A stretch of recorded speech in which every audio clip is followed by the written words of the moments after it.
earnings from an income fund in both instances. But we talked last year at length about what opportunities this committee and what opportunities the legislature has to try to create more endowment model options for investments.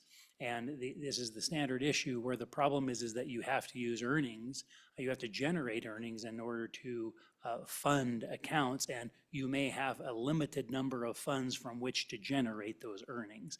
This bill is an attempt. It kind of simplifies the overall process of funding these grants by adopting a spending policy, but it also allows that spending policy to be funded from any source of funds within the corpus. So what this bill does, it removes the inviolate nature of the trust funds, those two trust funds, but in favor of adopting spending policies that do control the amount that could be expended for grants each year. Only an annual spending policy is withdrawn from the corpus and transferred into an income account. From that income account, grants are made. So in this way, the income account acts a bit like a checking account for the granting of those grants. The SPA, or the spending policy amount, is the limit of those grants, except consistent with current operation of these programs, either the legislature or by gift. Other people can gift money to these programs, and that has happened in the past. So these bills accommodate the fact that you're either going to be able to spend the grant amount that is strictly the spending policy amount or other gift or special appropriations. The spending policy amount in these bills is set. One second, Ian. Representative Larson. And so, for example, on the WWNRT, where I think we had the Rocky Mountain funds in there that for mitigation, and I think we had one from in Canna that was in there. When they make those would they go to the income account, or would they go in the trust? And that's what I wasn't clear on what you just said. I believe those went into the income account, and that would be the historical way that was handled. Okay. But it's interesting that the way these are drafted, it could go into either, because the language in the current statutes is permissive. But what this new bill particularly makes clear is that if you're going to look at the 5-year average amount of the corpus fund to determine your spending policy, you're not going to count those special appropriations that don't account for earnings. And so that is one thing that's made clear. The spending policy amount would not include those amounts. Thank you. So with regard to what is the spending policy amount, we decided on amount based on some testimony from the treasurer that would be an amount that would allow those corpus funds to be invested and grow slightly, but then also provide a permanent or a consistent funding amount each year. For the Cultural Trust Fund, that was 3% of the 5-year average of the balance of the corpus fund. And for the Wyoming Natural Resource and Trust Fund, it was 4% of the 5-year average. Again, those are intended to provide consistent funding and smooth out any inconsistencies from year to year, and to provide some level of inflation proofing on those accounts. The reason this represents an endowment model is because the amount that funds grants each year is the spending policy, which has to be withdrawn from the corpus account, but from any one of the investments within that account. So you don't have to rely on, interest payments or dividends from stocks. It is truly in the endowment model where they can use whatever is the most advantageous asset class to either have already realized the gains on that or to realize on the gains on that to make that annual spending policy. So that's the advantage, and that's kind of was the underlying purpose of creating this statutory scheme. Turning to the flow chart that you have on your desks, it's a fairly simple model where we have a trust fund. Every year from that trust fund is withdrawn the spending policy amount that goes right into the income account and funds grants. The only other part of the bill is that they do provide investment authority for both accounts, the standard investment authority to be invested in stocks and equities. And all the earnings from those investments and earnings are deposited back to the trust fund. So again, because you don't deposit those into the income account, because the income account is already getting that spending policy amount every year. So all earnings from investments go into the trust fund. that's really the structure of it. And Mr. Chairman, would you like me to go through the bill line by line, or? Representative Larson? So, Mr. Chairman, as we look at that, and based on the numbers that Polly provided for us last time, the Cultural Trust Fund is at 3%. They've been averaging $760,000 in total grants, and this would generate about $834,000. So it's just a little above it's above what they've been providing in grants. And the 4% on the WWNRT would generate about 7.9 million, and their average over the last biennium for total grants was 7.5 million. So if I got those numbers right, Polly. So I think that this fits well within historic grant allocations, if I'm saying that right, Mr. Chairman. I think that's accurate. I see Ian nodding his head in confirmation, so.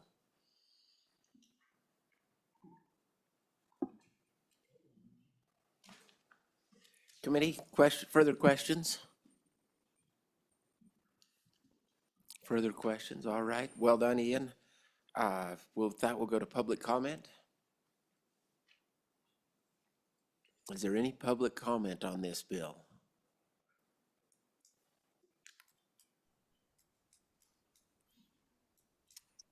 Don, okay, nothing from the treasurer's office, okay.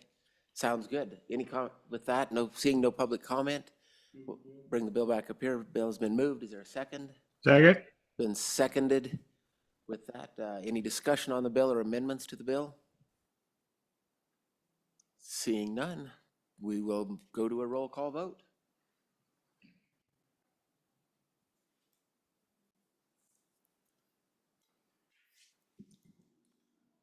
Thank you, Mr. Chairman. On 25 LSO 0153, Senator Driscoll. Aye. Senator Furphy. Aye. Senator Guru. Aye. Senator Hicks left a aye vote. Senator Steinmetz. No. Representative Harshman. Aye. Representative Knapp. No. Representative Larson. Aye. Representative Storer. Aye. Representative Obermuller. Excused. He's been having some trouble today maintaining his connection. We'll call him excused. Okay, thank you. Vice Chairman Nethercott. Excused. Chairman Walters. Aye. And we'll let this be a Senate file. You have 8 aye, 2 no, 2 excused Okay. for reference.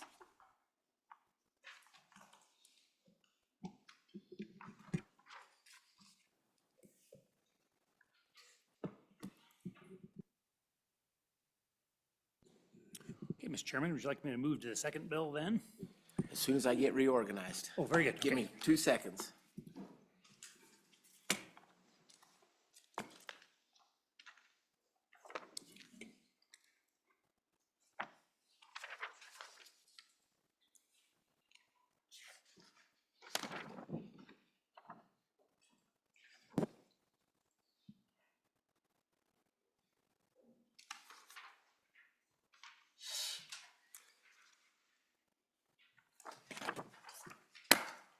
And proceed. 25 LSO 278, correct? That's right. Mr. Chairman, I think the important thing on this right off the bat is to recognize that we're dealing with version 0.5, very initially, and I think everyone has that in their packets, but initially we had released a 0.3, and this version is substantially different than that. So assuming we're dealing with 0.5, Yes, I have it.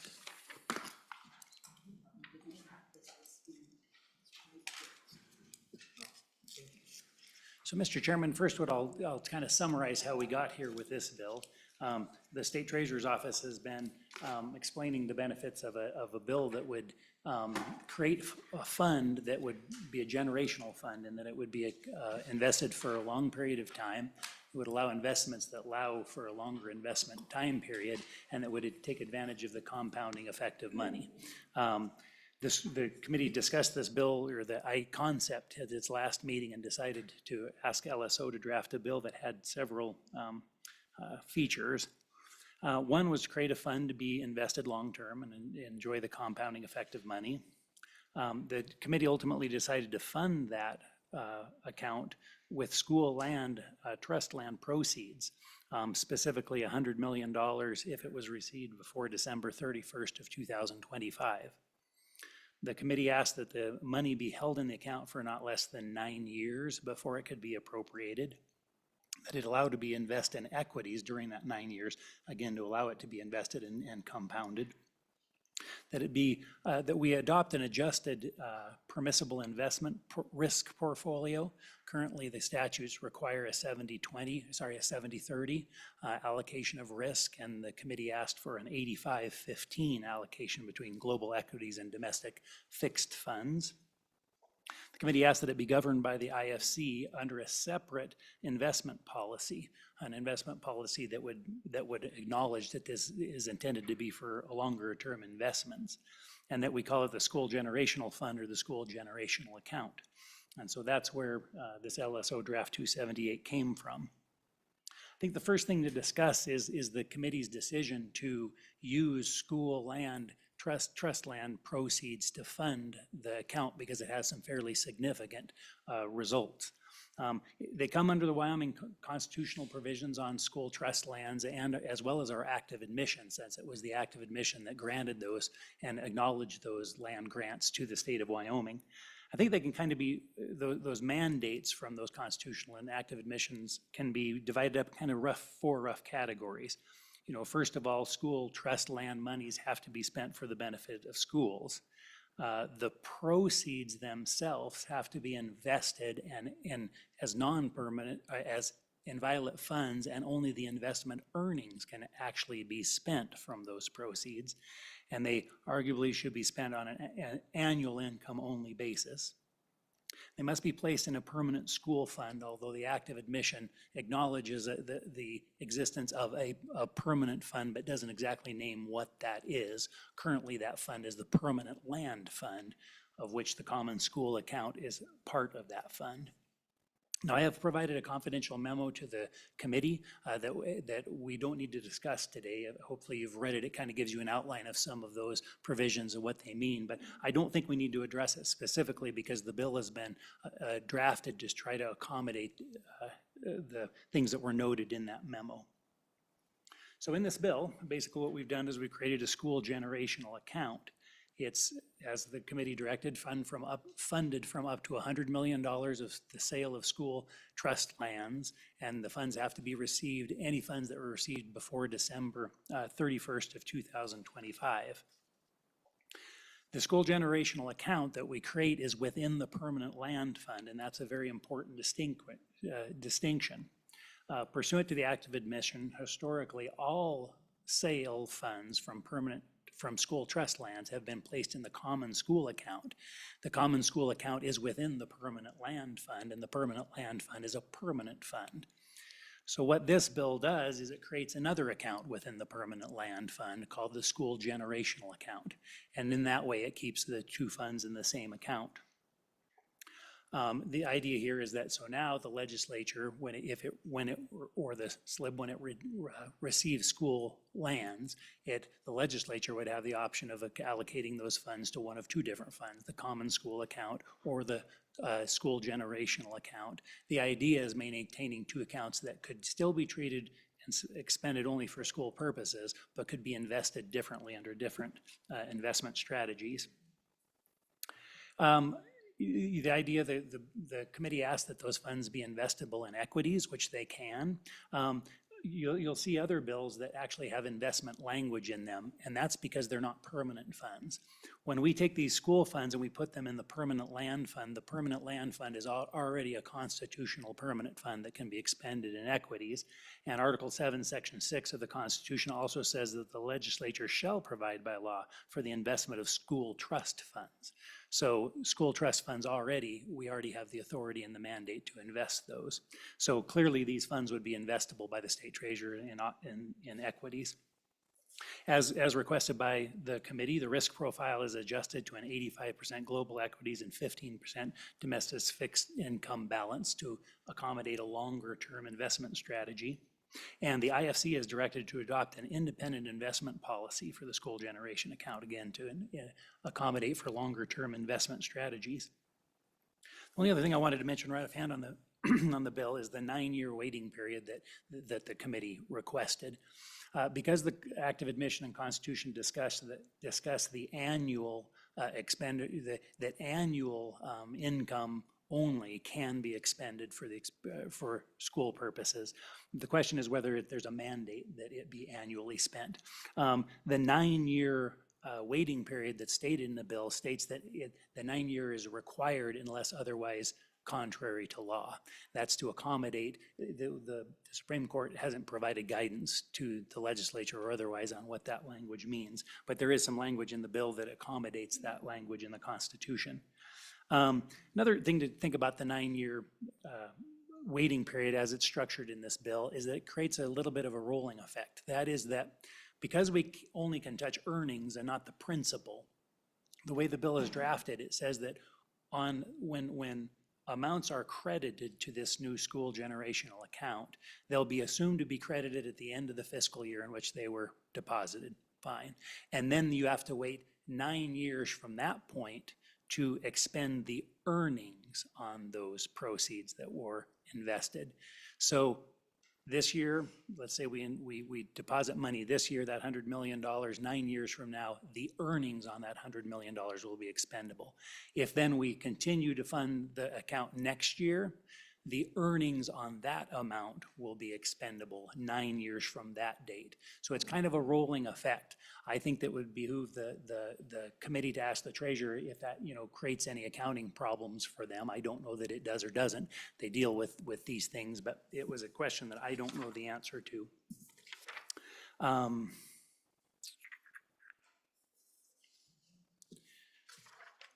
The only other comments I have with regard to the bill, there are some small changes to the bill that I think are appropriate. Representative Larson. Thank you. I'm just trying to draw the picture in my mind. So we put in $100 million, and in 9 years, it's been earning money. But at the end of 9 years, you can only use the earnings that came on that original first year, $100 million. Am I getting that right? Correct? Yes, Mr. Chairman, that's correct. Then for year 1 and year 2, you would have some growth there. And so then in year 10, you'd be able to expand the earnings on year 1 and year 2, and it goes on. Am I getting that right? Mr. Chairman, Representative Larson, that's correct. Okay, thank you. Yeah. Proceed. Very good. The only other, I can address this with the committee. There's a housekeeping amendment that I can present to you when we talk about or work the bill. But I think it might be appropriate to do that then, because for now, I mean, the concepts are the same. There's just a couple of provisions that I think can be removed from the bill that would make sense. So, Mr. Chairman, would you like me to go page by page through the bill? Yes, so we can understand where in the bill these components are that you just referenced. Very good. Please. Chairman, so we'll start on page 1, and that's the creation of a new Wyoming Statute 94227. And this is the same portion of the statutes that create some other non-permanent funds, but that are important funds like SIPA and the LSRA. So the reason this is here is because we needed to put some guardrails on the account and actually structure it other than just simply calling it an account within the permanent land fund. Because we want to have a different investment strategy, because we want to specifically structure this account to take advantage of the compounding effects of money, we needed to specify those somewhere. So this is the primary, the kind of the substance of this account is in 94227. Starts on page 1, goes on to page 2. And in the first, on page 2, in that first subsection A, we established that the account is inviolate because it is school funds.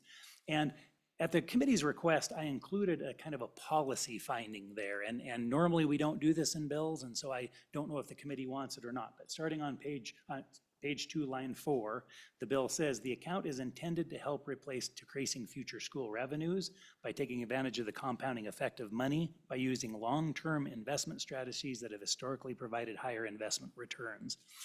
clearly that's not a statutory mandate language. It's simply establishing why we've created the fund. In the subsection B on page 2, Ian, a question I have is, just by virtue of the action of putting it in the permanent land fund, does that make it whatever new account that is, does that automatically make them inviolate? Mr. Chairman, Representative Larson, it does, because everything in that account is inviolate, but more importantly, they're inviolate because they're school trust land proceeds. I mean, regardless of where you put them, they would always be inviolate under the Act of Admission and several provisions of the Constitution. Thank you. And we've allocated the permanent land fund as the place we always park that, but it wouldn't make any difference wherever we put them. To the extent we had a choice, they're going to be inviolate. So on page 2, subsection B, we start to establish the investment of these proceeds. Again, we don't have to grant the ability to invest them because they're investment, because they're permanent funds, because they're handled by the Constitution. But we establish that the standard risk that's associated with investments is modified to be that 85% global equities and 15% domestic fixed income. That's in lines 14 through 17.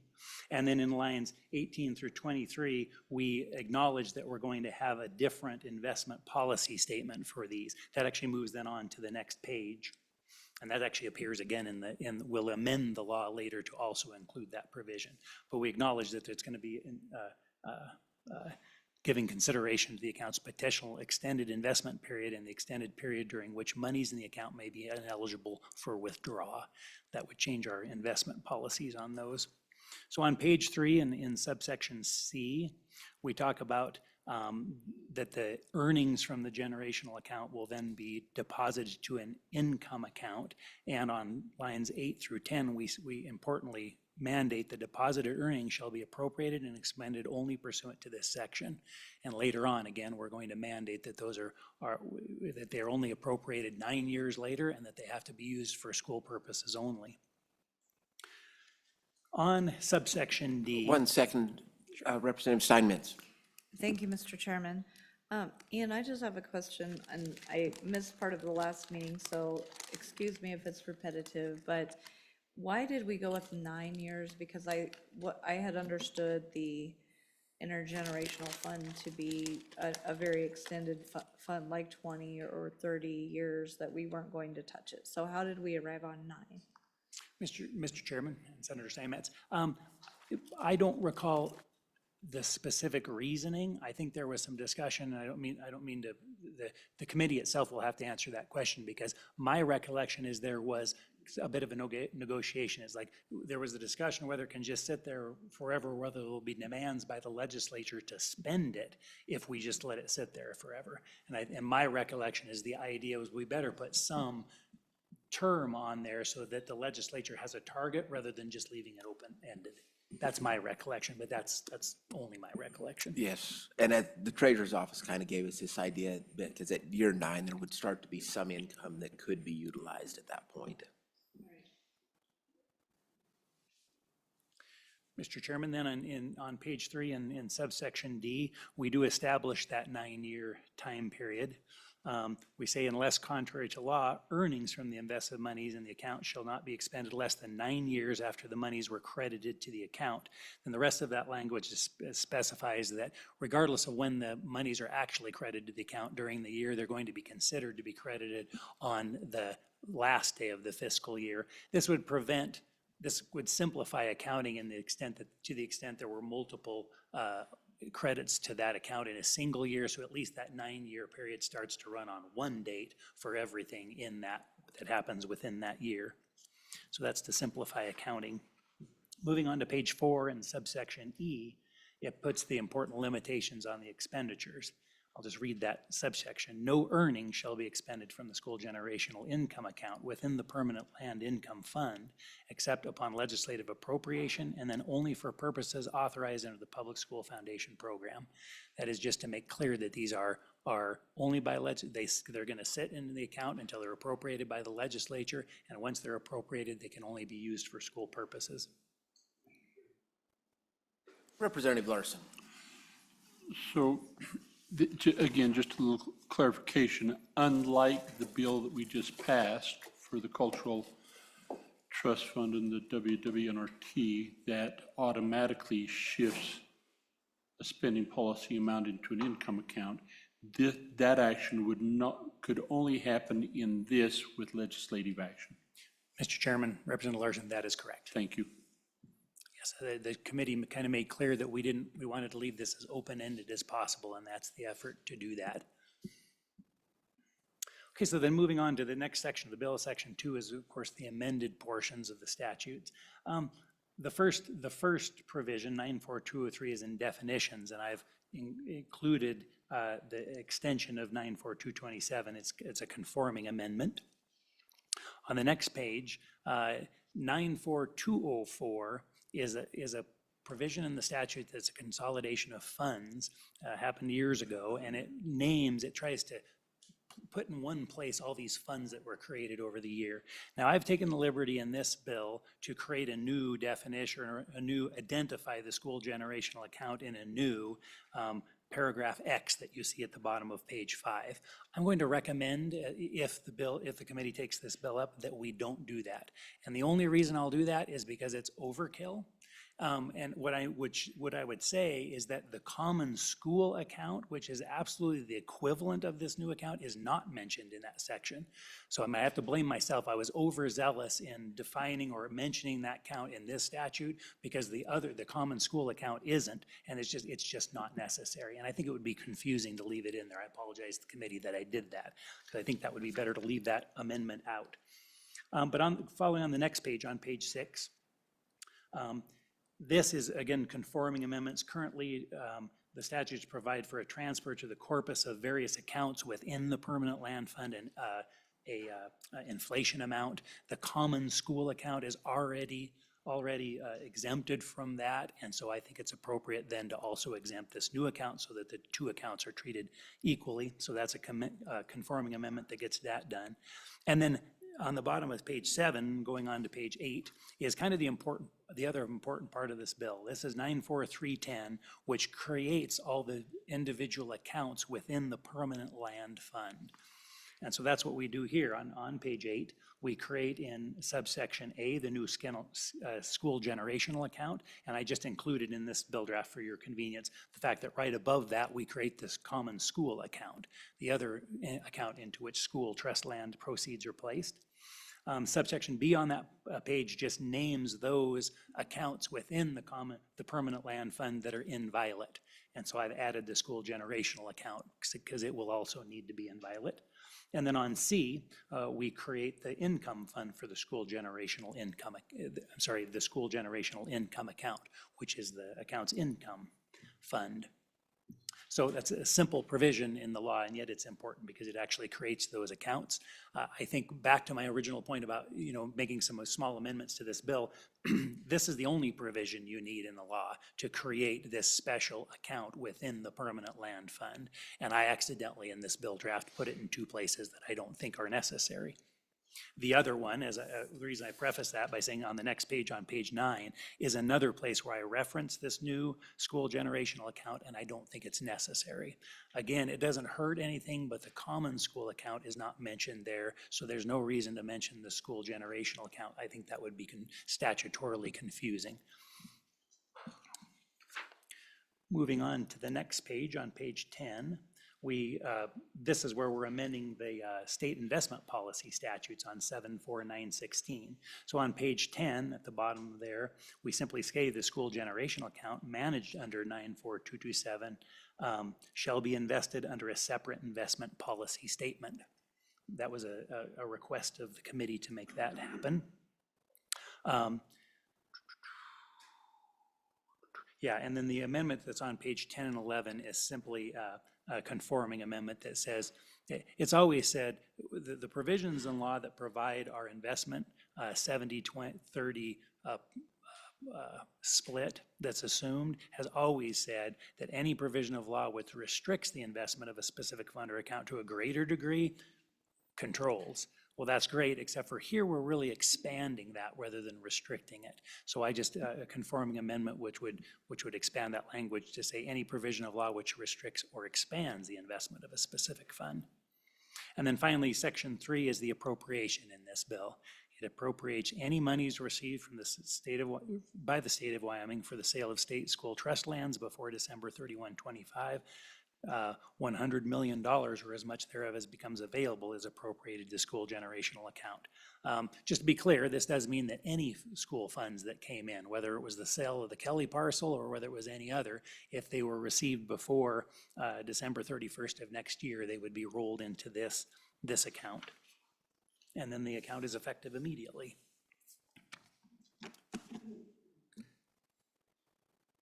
Questions for Ian? Senator Steinmetz.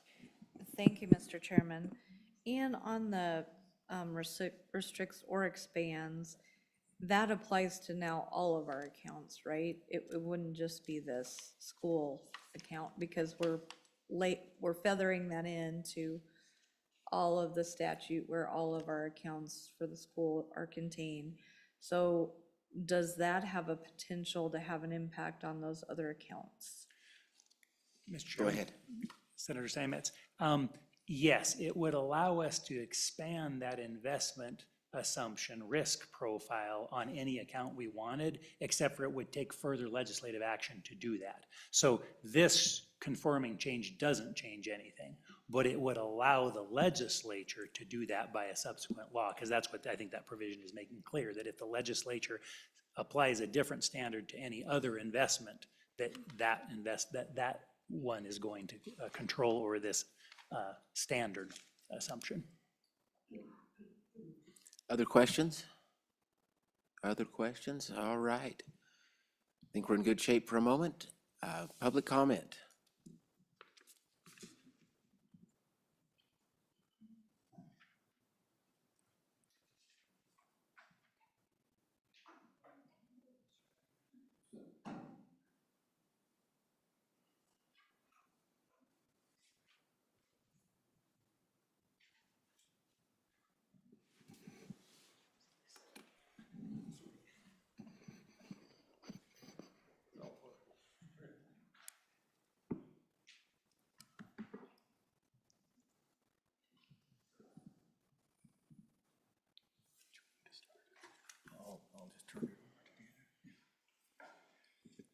And Mr. Chairman, I'm going to have CIO Fleming go over a couple of details in the bill that I think will make it more workable.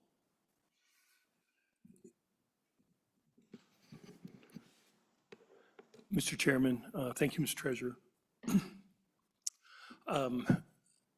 This is something obviously that the chair and the co-chair just heard at lunch, but for those members that have not seen this, one of the big things that we're facing is loss of a significant amount of income from our coal and lesser extent of natural gas. So we're trying to say, you know, why even do something like this? And so I just want to quickly frame that out. So we know, you know, from various publications about how much money we're going to lose through the various funds.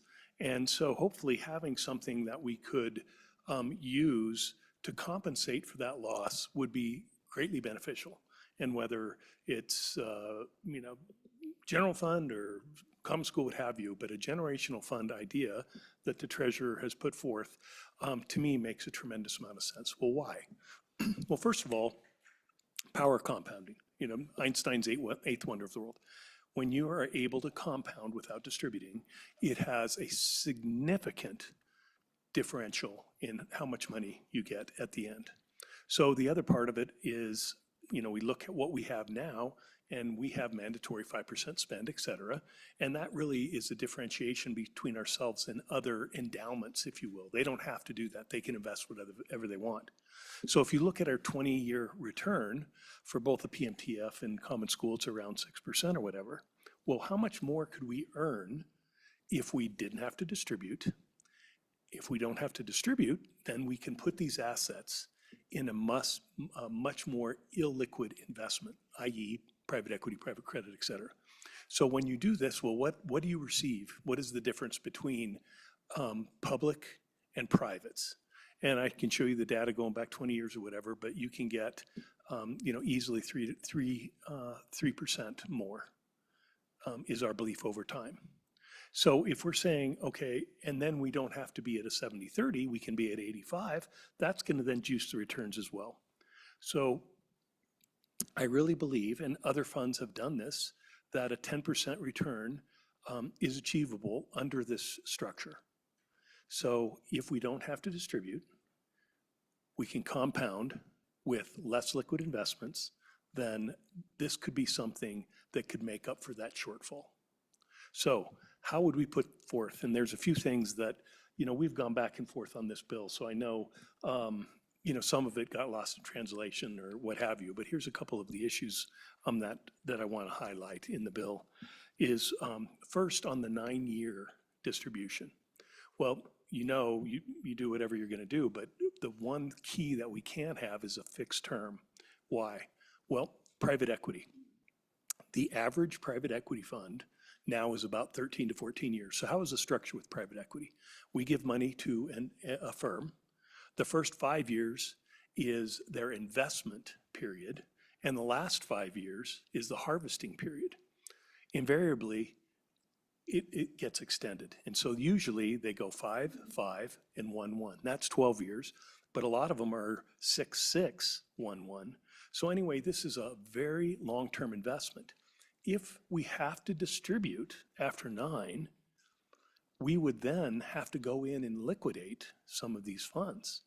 That is the complete opposite of what we're trying to do with this illiquidity premium.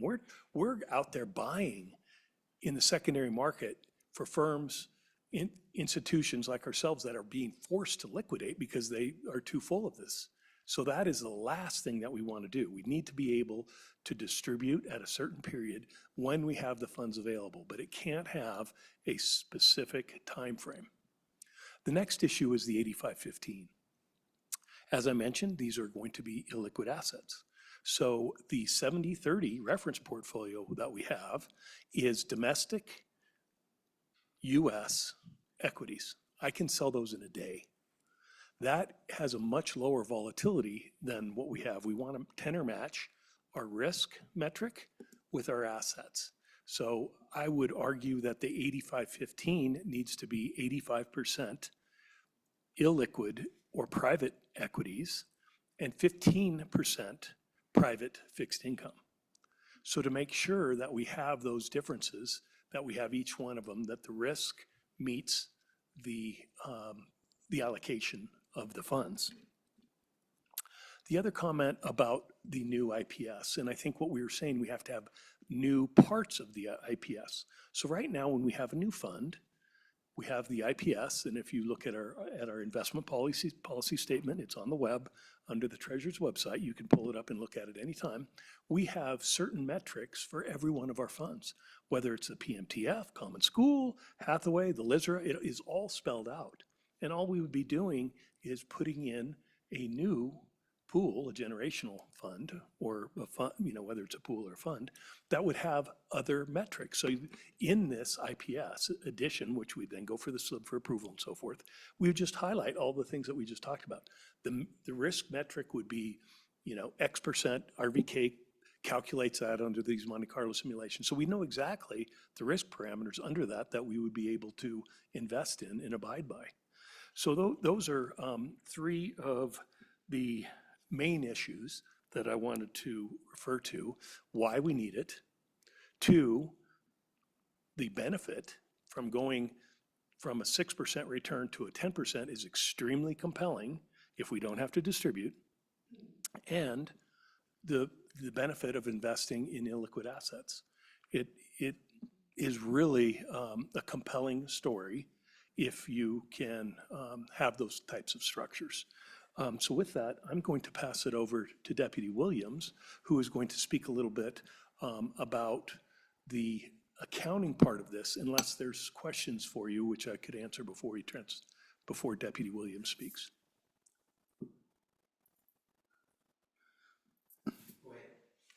Thank you, Mr. Chairman. Sorry. Oh, excuse me, Senator Guru. Thank you, Mr. Chairman. Thank you, Patrick. Let's go back to the 9 years for a second. So would you go back over that with me again? What you say 9 isn't the right number. And then you said we can't have any, I thought I heard you say we can't have any number. So could you walk me through that?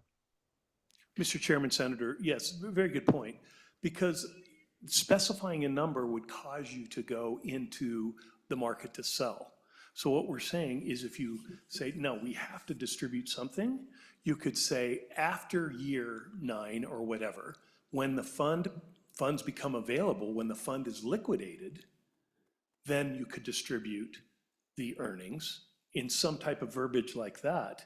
But you can't say at year 9, we are going to distribute this amount. Because then if our private equity fund has 100 million in realized gains that it's reinvesting, we're like, well, those were earnings. We'd go out and we'd have to liquidate that, and we'd take a 10 to 15 to 20% discount on the market value just to get the liquidity. Thank you.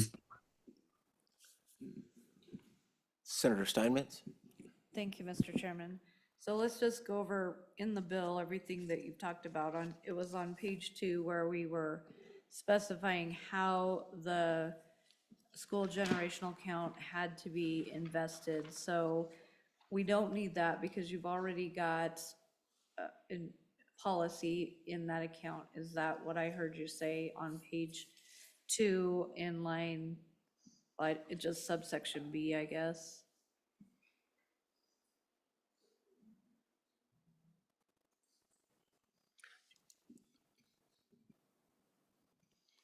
Go ahead. Sorry, Mr. Chairman, Representative Steinmetz, I'm sorry, Senator Steinmetz.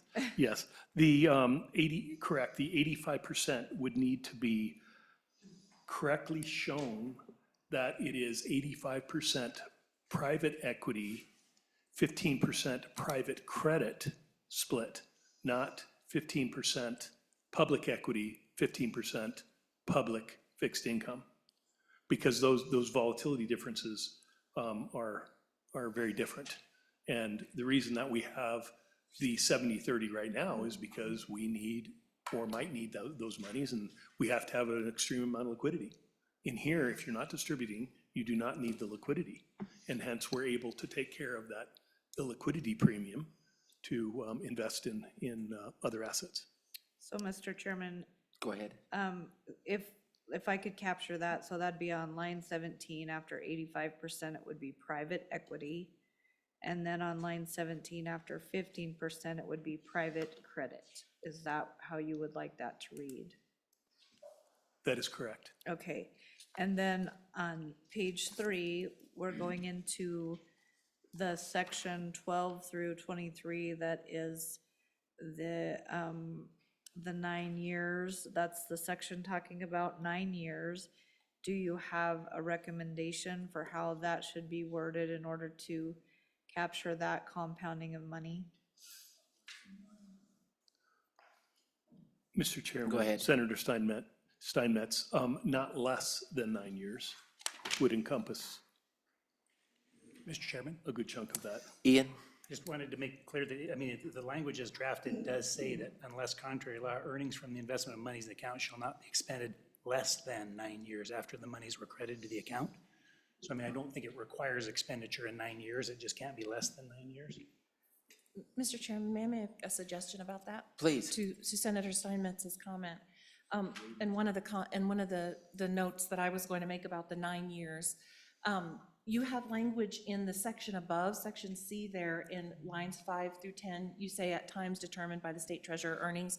And so what we would take that to mean as upon maturity, that we would, with the direction of the legislature, that's when we would move the money to an income account. So what I would say is we probably don't need anything about a 9 year, because I was also going to speak to Ian's question about the accounting for that. The complexity of doing that is probably, it's depending on the nature of the deposits and the frequency of deposits made, they might not be even numbers. So we don't We're not assuming 100 million a year. It might be 50 million one year, it might be 200 the next year. If we're constantly trying to, it's almost impossible to keep track of how much earnings in that account were attributable to the first 100, to the second 50, to the third 375, do you know what I mean? Yeah. And so I think that to your question, Ian, is we would prefer not to have to do that. And to remove, on line 14, after the period, treasurer period, the rest of that sentence, and then the rest of the section, just removing that 9-year language, it gets rid of that confusion about the time, the minimum time that the investment has to reside in that account, and it removes that direction to our office to have to keep track of the investments by year, the earnings on those investments by type and by amount and by year. And then and as I said, I believe you still have that, the correct language in lines 5 through 10 above in section C.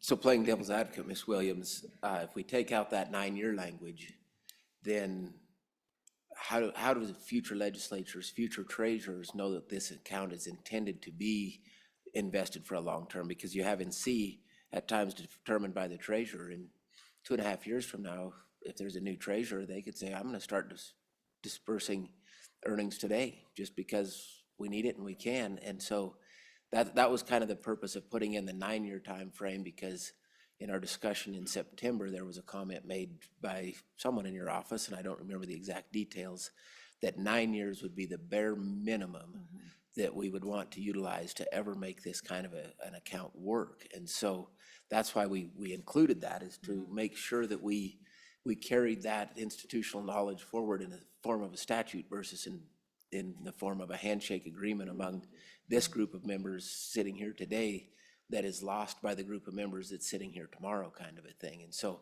I say that, I share your concern. I understand what you're saying a moment ago, but without it, I don't think we accomplish the generational side of this idea of this fund. We have to have something in there that forecasts that this is intended to be a long-lasting, long-acting type of an account. I agree, So Mr. how would you? Chairman. Just one quick sec. I think the way that you could do that is that we would be regularly reporting to you what the earnings on that account would be, you know, upon those maturity dates.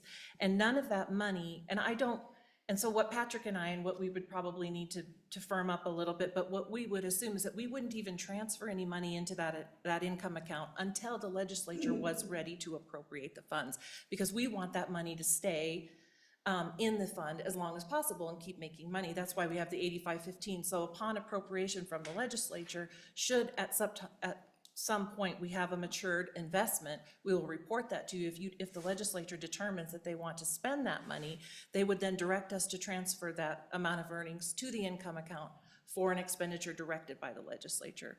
Would be a suggestion to accommodate that and for future I mean, legislatures. even still, the legislature could say, we want some money and we want it today, and that's next year. The account's only been operational a year, and that whether it's the treasurer, or the next treasurer, or the next legislature, we haven't, with your description, we still haven't overcame this ability to keep this invested for a long term, and that's where I'll go back to, that's why we have the 9-year language I in like there. that, Mr. Chairman. To try and force future see what you're folks from rating it prematurely. Otherwise, this account has no more effect than any of our reserve accounts or anything else. And so this was our attempt to say, all right, folks, we can't, constitutionally, I don't know that we can say it has to stay in there a certain amount of time, but by saying it's intended that this will stay there not less than 9 years.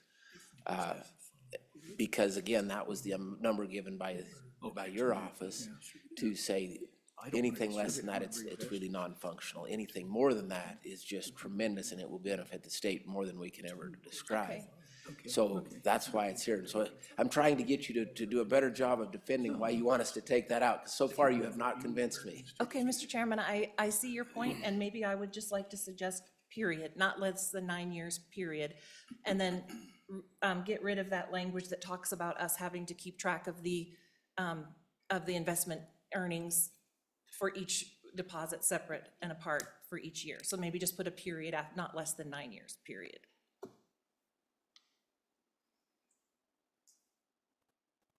Is there, Mr. Chairman, Representative Larson. John is ready, problem with just leaving that period after account and finishing that sentence? Because further defines, I mean, is that, what problem is that cause?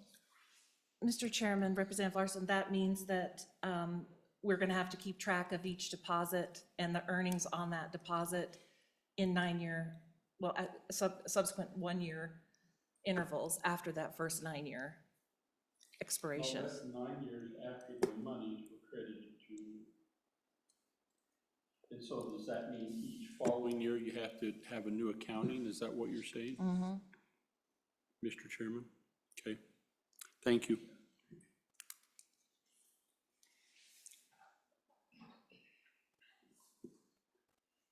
Mr. Chairman? Senator Guru, thank you for speaking up. Sorry, I appreciate that back and forth, but now I want to go back to what Patrick was saying. Do you agree that the language when it says not less than 9 years, does that satisfy what you were discussing about wanting it to be 12 plus 1 plus 1 or any other thing, any other derivative there is, that if that language is it sits, and then we can talk about putting a period after it, but did that help you at all, or is it still problematic for you? Mr. Chairman, Senator, that the point of having the ability to roll is the key. So on language that you use, just as long as we don't have to distribute immediately, that is the main point. So the verbiage that you use, I don't care, but just so, as Chairman Walter said, that the next treasurer or legislature would say, hey, distribute this. That's the key. The compounding component has to be intact for this process to work properly. While we're on that subject, Patrick, 9 years is what I recall you saying, or somebody saying in our September meeting. Would you prefer, you don't get 40 years, but would you prefer a different number than 9? I think what we're really looking at, and I think Patrick used this term at the taxpayers, is that you have these, I guess, kind of a maturity of the fund to where funds might be available. And they might be available, but if you can reinvest those and then you get that rolling, and that's where you get the compounding, when you can reinvest your gains. And so I think there's, from my perspective, and I don't like getting in the weeds, but I do agree with you that we have to put some sideboards on it, or the unintended consequences of another treasurer coming in and just saying, hey, I think I want to, be a hero and give everybody, $500 million, when if you wait a few years, you get $1 billion or $1.6 billion, and I think we want to probably have some time to discuss exactly how we want to do that, to take into account, I think, your concern and our concern. The 9 years is kind of arbitrary. I think the 9 years was there because, we should be able to get that first thing in 7 to 7.2 years. And so that gave you a little bit of extra time. But really, the way these things roll off, you might get that internal rate of return that doubles it, but you don't actually have any distribution of funds. And if you wanted to distribute it, you want to do so in a timely manner, and so it may take you, maybe 2 to 4 years of that money coming off. And that's why Don was saying that sometimes you might get 50 million, then like, I think BlackRock, we got 375 million, but we didn't get everything. But then, so those are the things that I think to get that verbiage down, I think Patrick and I and your guys are gonna have to have a little discussion. I don't know if the 9 years really works, and it doesn't address, I think, some of your concerns about somebody jumping the gun. Mr. Chairman, just a follow-up on the treasurer's comments. So other funds that have done this, New Zealand superannuation, Australia superfund, superannuation is just for like Social Security. So what did they do in 2003? They said not until 2035. So you know, for me, 32 years would be wonderful. You know, 21, you know, that would be a 3 times would be great. My concern is, you know all better than I do, is will you have certain legislators who are saying, well, 20 years is just too long, we're gonna need some of that money beforehand. So that, you know, some type of happy medium to try and extend it out as long as possible, and yet appease people who are saying, well, if we have the shortfall because of the coal and things like that, we might need some of this money. So you know better than I, but personally, per your question, I would rather go a minimum of 21. Okay, I know we've got some spreadsheets that we've done, and we'll get those to you, but essentially, the ones that I did, it was on 2 terms, like 21.6, I believe, and 28.8. And if you went to 28.8 on $200 million, you would basically get another, I think it was $18 billion over that time period versus 21 years. At the end of 64 years, you ended up in the same place, but your distributions were $18 billion shorter. You know, so we'll get those spreadsheets so you guys got, but I would say, you know, not less than three, and what do you want to call those cycles? Three investment cycles, and, or more than 4, because basically, if you get 3 on 100, that will give you $800 million. If you get 4, you double the 800 million, you get 1.6 billion. And then the other thing we have to look at is that we don't want to distribute all of it because you want this to be a perpetual money machine. So you want to leave some percentage back there. And the larger, the better, because you get a steeper curve, which will definitely outpace inflation and I guess program growth.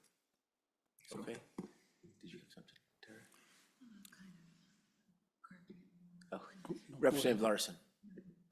Go ahead, Representative Larson. Thank you, Mr. Chairman. Where I'm struggling a little bit on the time, and I respect what you're trying to do in the time frame.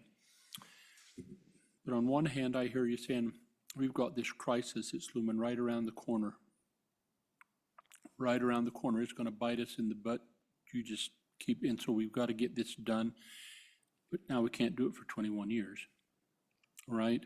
And so how you sell this, I think something's got to happen in the conversation to perhaps back off from the looming fall off the cliff thing in the next 2 years if we don't get this done, or 4 years or 5 years, because I think we're competing a little bit with the narrative there that we need more time, but the boogeyman's waiting. I think that the structure that we want to look at is try to hit that sweet spot in distributing it and get a good thing, whether we're going to really start falling off in 10 years or 14 years. But then at the same time, if we can keep a small amount of money going into that every year, then essentially you'll have a larger pot at the end of your distributions that you can put back into the income stream and the investment stream. So, you know, we can do a little bit of math and get some different graphs and stuff. I think maybe do a little more analysis and help and with you guys and really kind of fine tune when, you know, we know we've lost 500 million in coal money already, you know, and try to figure out, you know, just get that glide path. And I think we've got it from that stuff that the university have done. So we might be able to fine tune it and try to figure out when to start, you know, making distributions or trying to get them there. There's other things you could do too, which aren't as necessarily as productive in investments, but you could put a small part of that in gold because that has liquid at the end of the deal, but it doesn't nearly have the return of private equity or private credit. It gives you liquidity, gives you some comfort, but it doesn't really give you the return. So I think that if just putting the flexibility in there and then giving us time till the session to come back in and actually put it in there and actually work with everybody on the committee to do, I guess, the right scenarios. But the 9 years is problematic because, as Patrick said, you may have to sell at discounts if it's a hard stop. We got to get rid of the hard stop and then figure out some way, Representative Walters, to address, the unintended consequences of people wanting to essentially just, rid the icebox.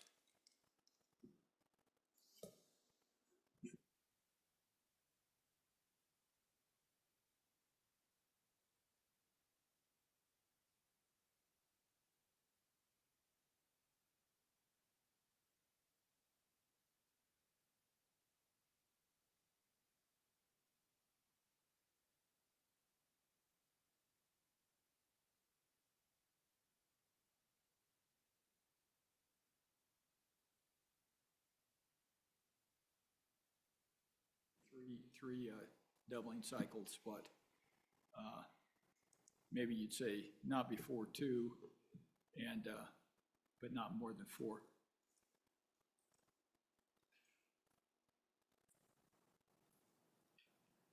And is doubling cycles the correct terminology, Patrick?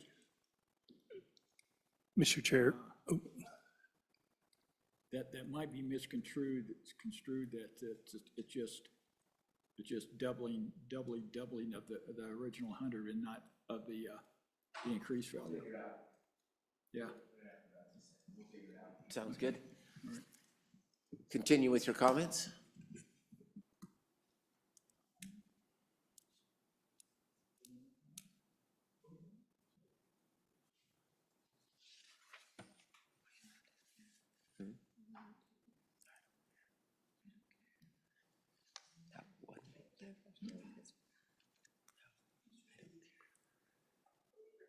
Oh, excuse me, Representative Storr, I see your hand is raised. I apologize, I didn't notice it sooner. Please proceed. I just put it up. Thank you, Mr. Chairman. I guess I think I'm wrapping my head around this idea. Here's my question is, so we have the bucket right now of the permanent land fund that is a 70-30 asset allocation. I'm not even sure I want to call that an asset allocation, but and this is meant to be longer term than that. Why not just adjust the asset allocation for the entire permanent fund in order to do what we're trying to do here? Mr. Chair, Representative Storr, because the one issue that we face is the spending policy Okay, that is in common school. So it is a mandatory 5% spend. And so the beauty of having, those reserve accounts put in, we are now in the process of moving these funds over into the same allocation as the permanent mineral trust fund. But it's still going to take 4 to 5 years to be able to get those allocations across all of the privates and so forth. So this is going to take some time, but the big key is back to that spending policy. We have to have the liquidity and the interest-bearing securities to fulfill that 5% spend. Here in this other fund, we do not, hence a much higher return.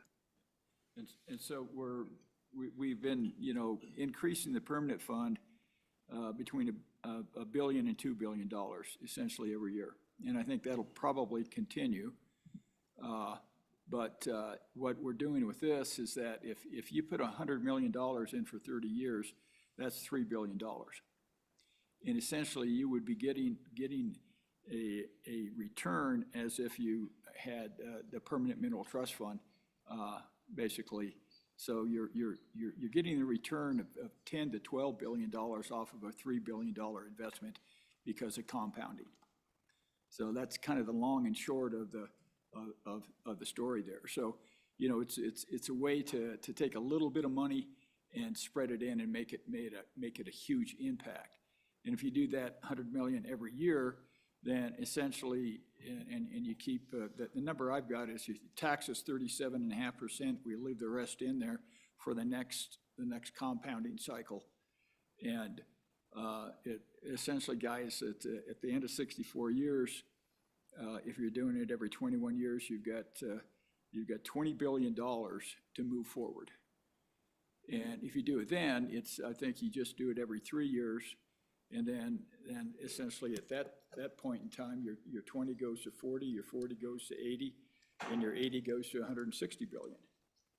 You know, so the thing is to kind of grow that as you can with what you got left in there. And, I mean, you look at it, you take 3 billion and it ends up like you've got another permanent mineral trust fund where the revenue off of that for the next 30 years. So, well, I'll get you the graphs. I don't know if you can quite visualize what I saw in there, but we've got that about probably 90-95% completed to give you a really good look at it. Senator Nethercott, if you're ready with your question.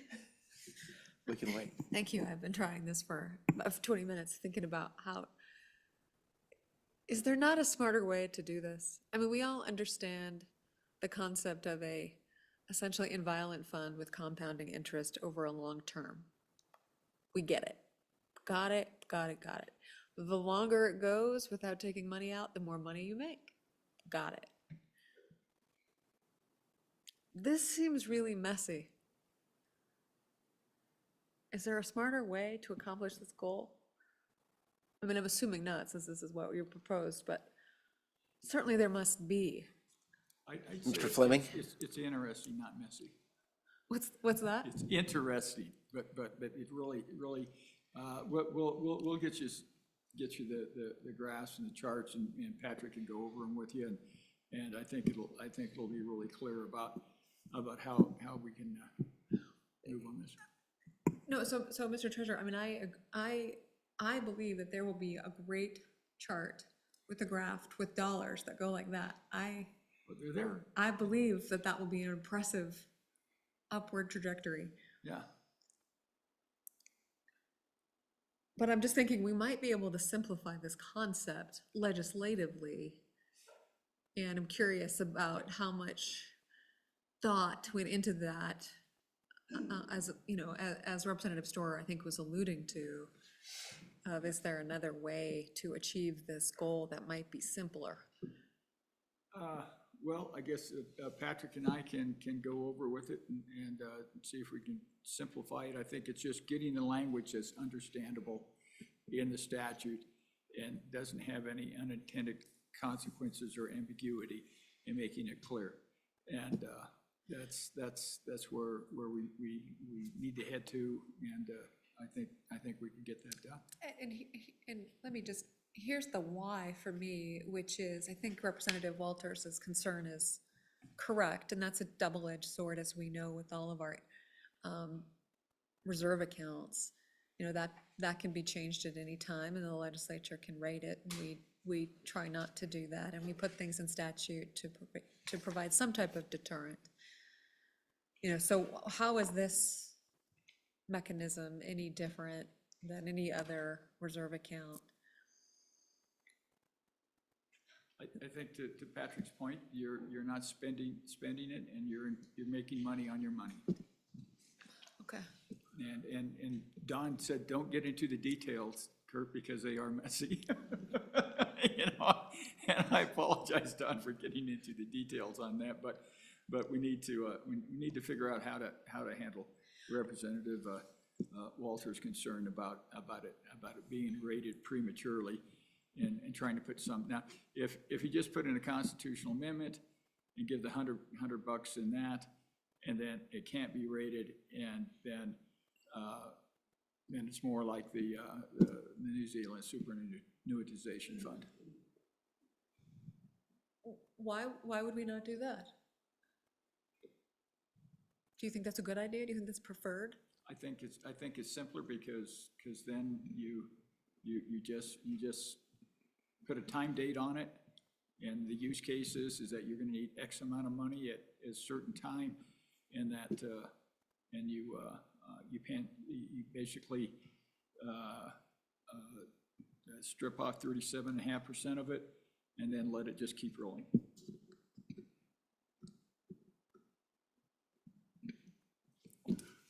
I'll keep thinking too. All ideas to ponder here. Patrick? Yes, Fleming. Mr. Chair, Madam Co-Chair, exactly as the treasurer had mentioned, if I were king for a day, I would just make it into constitutional amendment, which, when we do speak about constitutional amendments coming up, why do multiple constitutional amendments? And just try and get one and do everything at one time.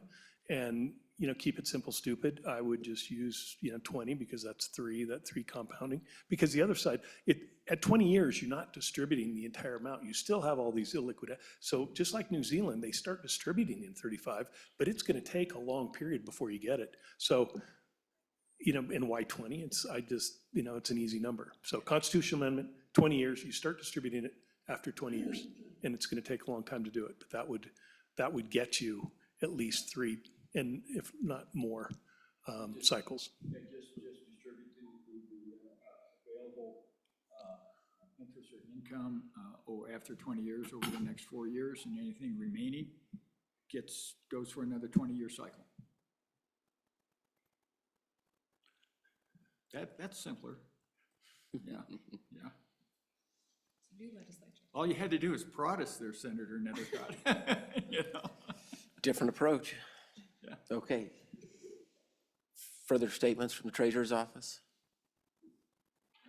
Thank you. Other public comment? Other public comment? Okay, seeing none. Bring the bill back up here, and what would we like to do? Oh. Oh. Mr. DeCaria, you're up for public comment on this bill. Sorry, I didn't see you on the Zoom. I apologize. It's okay, Mr. Chairman. Mr. Chairman, members of the committee, Ken DeCaria, Wyoming School Boards Association. And when I first signed up to testify on this bill, and let's say the school boards are all in favor of methods of increasing the revenue. School trust lands were given at the act of admission, and they were given with one purpose and one purpose only, and that was to generate revenue for K-12 students. And so they're a trust fund with the beneficiary being the students in K-12. The problem with some of the discussion I've heard just recently, I think you're forgetting the purpose of generating the revenue on these funds. The purpose is not to generate a lot of revenue so you have a lot of money that gets in the bank. The purpose is to generate revenue that can be used to support K-12 students. And since it's intergenerational fund, a student that's in school today, a student that starts kindergarten next year, or a student that's going to school in 20 years, they all have a right to this intergenerational fund. And so I think you have to keep that in mind. This was sort of the same discussion that revolved around the Permanent Mental Trust Fund. Is we're saving money to save money. What is the ultimate goal? What are you trying to save the money in order to do? Is it to pay half the state's budget in a year or the entire state budget in a year? I think that has to be some of the discussion with this, instead of saying that we're more worried about maximizing this revenue, and in 21 years or in 40 years, we'll have this enlarged pot of money. I think you have to keep in mind where that revenue stream comes off of this investment. And that has to be the balance between this discussion. So I would just urge the committee not to forget that at some point, the purpose that you want to do this is to generate money for K-12 students and not just to save a large pool of money. And I get it that you're trying to make up for declining revenues, and that's part of the discussion. All I'm urging you is to keep that in mind so that you know that the revenue that you generate will be distributed, and it'll be distributed for students in the next few years, as well as students in the next 50 years, 100 years, whatever. And with that, Mr. Chairman, I'm happy to answer any questions. Thank you. Senator, did you have anything? Yes. Senator Nethercott. Thank you, Mr. Chairman. Mr. DeCaria, thank you for those comments. I appreciate hearing them, understand the concern about the immediate needs of students. And your request is for us to just be mindful about the purpose of the fund. and I don't know that you introduced who you're with, but we all know, are there any solutions being brought forward for long-term funding sources for K through 12 education? Are there any other alternatives other than having investment earnings with declining fossil fuels? I mean, that's our challenge, right? One of our primary challenges for the state legislature is understanding how to fund education for K through 12 students long-term. Long-term, we're funding them now on the immediate.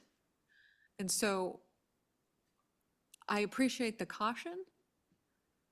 Are there any solutions that the association is bringing forward for long-term sustainable K through 12 funding? And Mr. Chairman, I'm with the Wyoming School Boards Association, and I think I did say that up front. But Mr. Chairman, I think it's a responsibility of the legislature to figure out how things get funded. I mean, you know, I guess you could open it up and everybody would have different ideas. I'm not saying that this isn't a good idea, and I think my first comment was that I appreciate the fact that you're trying to look at how you maximize revenue.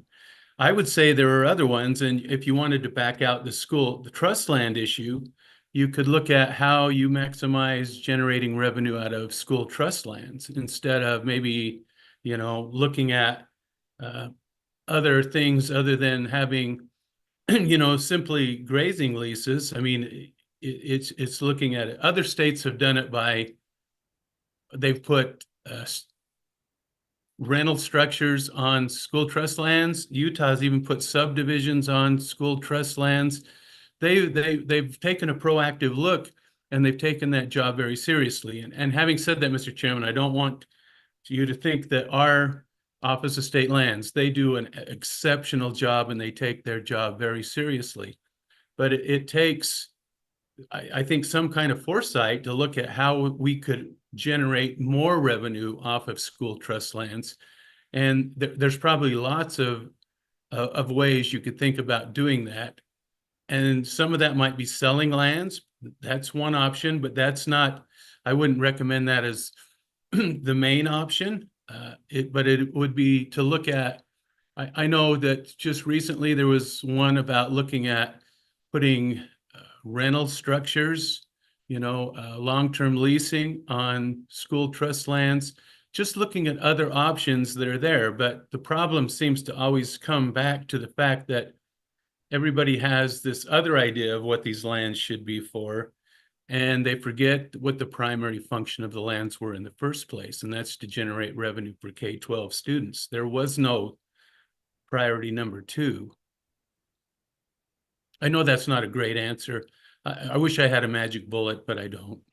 Thank you for attempting. Representative Larson. Thank you. And Ken, I think we're looking at this as this money as the seed money for this fund would come off perhaps the sale of the Kelly parcel, right?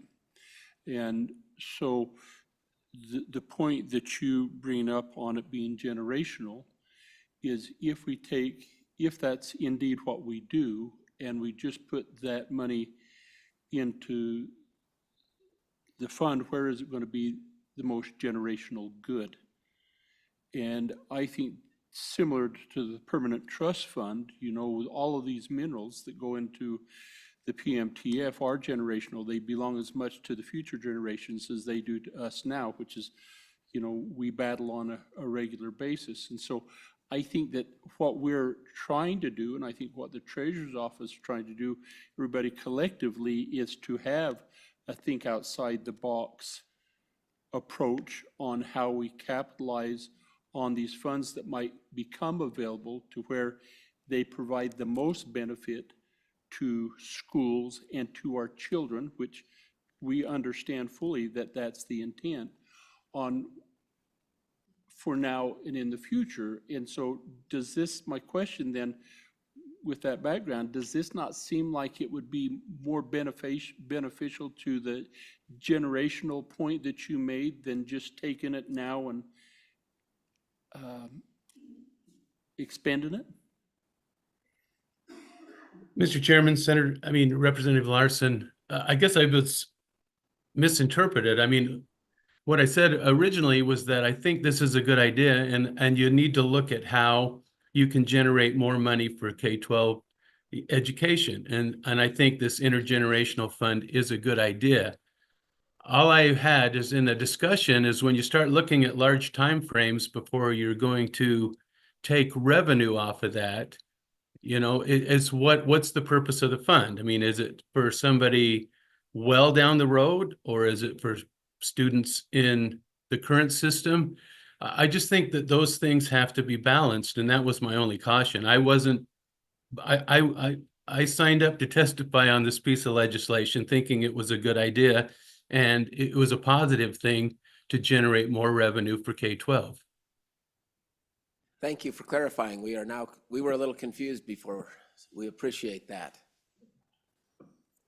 Anything else, Mr. Carrier? Are you? No, Mr. Chairman, unless you have Okay. other questions. No, I think we're all set. Thank you for testifying today. And I Thank think you. Treasurer Meyer, I think he's already addressed the concern, so I think we're in good shape. I was just going to say, one of the use funds that you could use is that our school buildings in 50 years will probably going to need to be replaced. This essentially just kind of did it, is that you're going to probably need somewhere around 12 or 15 billion dollars. This 100 million could very well address all of the school building needs that you need in the future in 50 years. So, you know, there's lots of use cases. Very good. Thank you, Treasurer Meyer. Any more public comment? Anything else online, Karen? Thank you. We'll close public comment, bring the bill back up here. What is your pleasure, committee?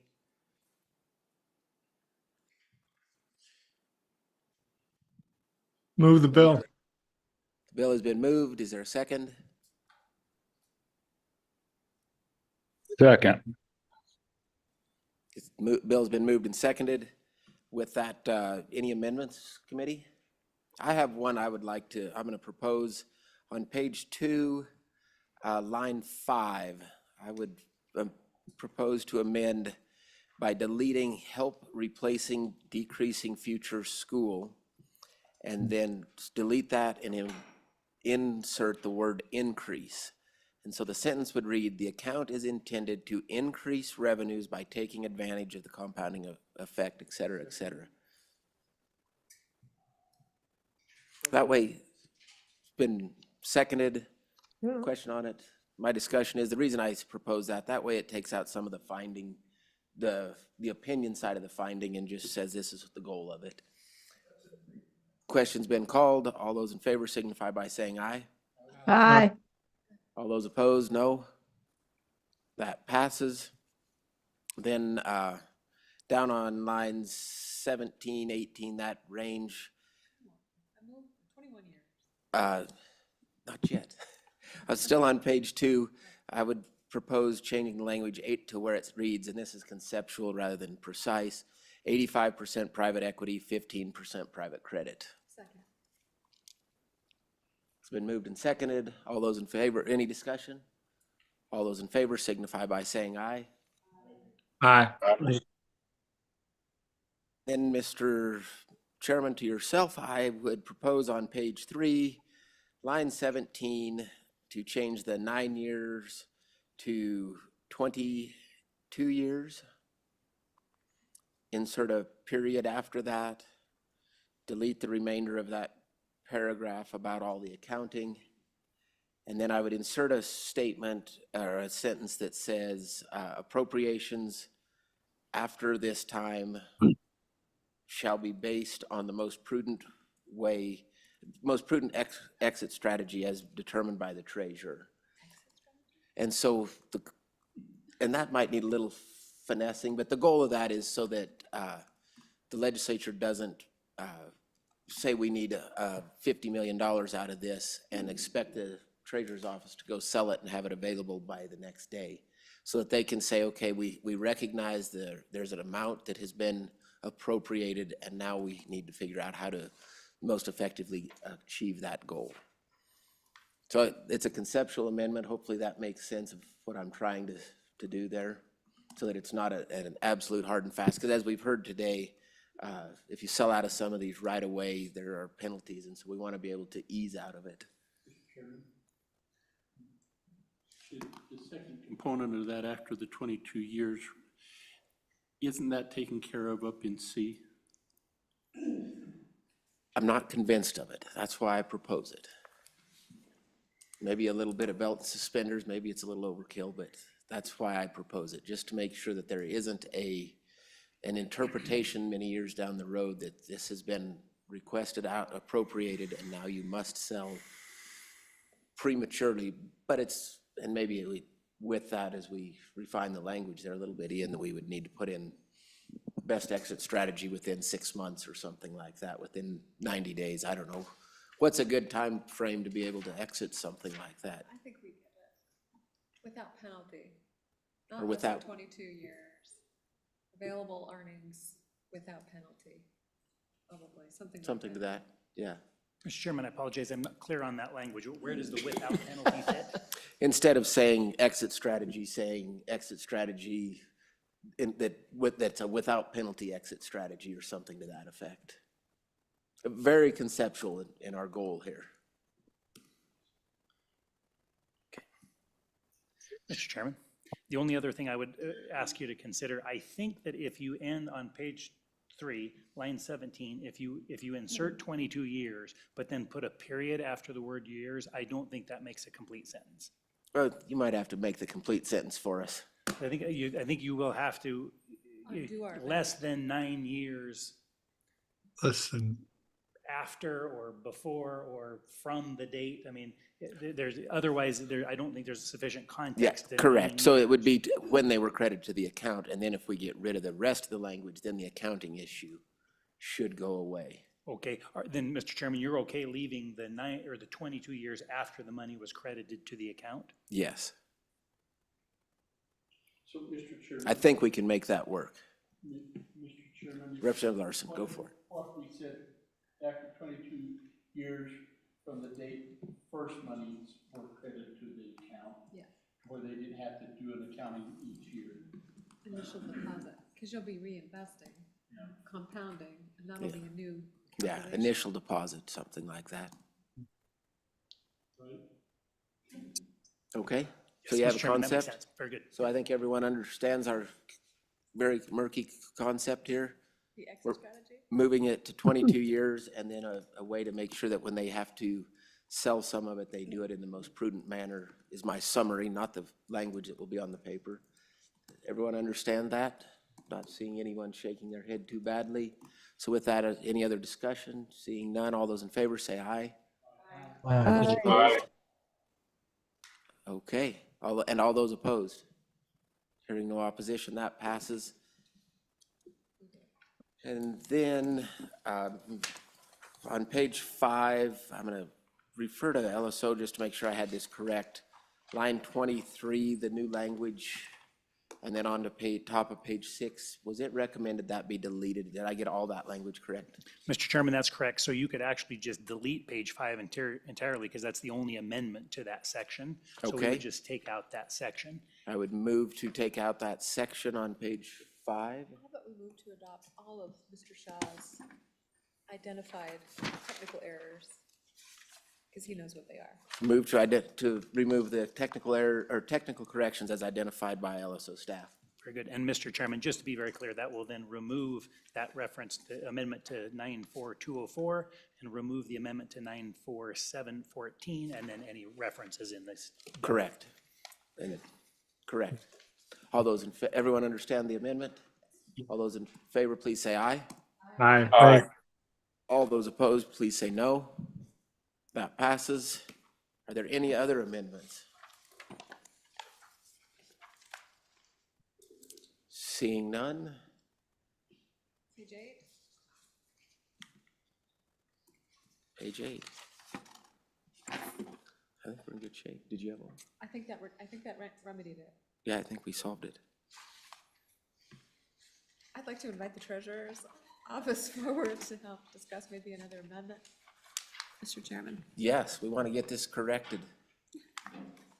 Mr. Chair, just clarification on the IPS, that we do not need a new IPS, that it would be in addition to the existing IPS.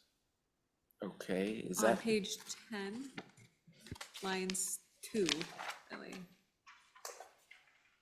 think. Investment policy statements. That's the IPS. Right. Do they That's- need new investment See, but policies? that's in section 2, so I don't, that's not new language, so I don't think that needs modified, does it? Brian? Mr. Chairman, on page 10, lines 13 through 16 is new language that requires the school generational account shall be managed and should be invested under a separate investment policy So that's the statement. language you're suggesting removing. So, Mr. Chairman, just to be clear then, to get that right, we don't want any amendment to that, so they'll operate under existing investment policies. Okay, so move to delete the new language on page 10, 13 through 16. Representative Larson. So does that mean that we have the IPS for all the school foundation? And that anything within that foundation is governed the same way? Or is it just under the STO's IPS policy as a whole? Patrick, come forward and answer that, please, sir.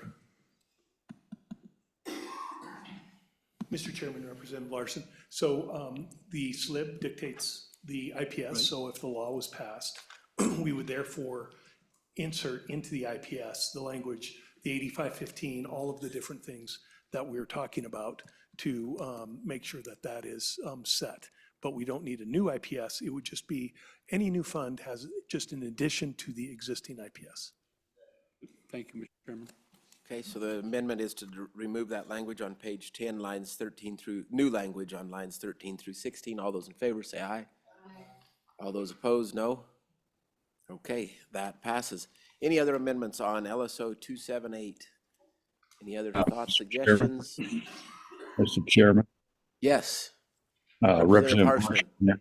Harshman. I'm traveled a little bit, so my internet is a little sketchy, but I'm on section 3 on the appropriation, Mr. Chairman and members, on the it's up to 100 million. I guess I would like to, I want to actually put more money in this, and I'd like to, my concept is to somehow match any of these gifts or deposits from sale of school trust lands with the exact amount from the LSRA.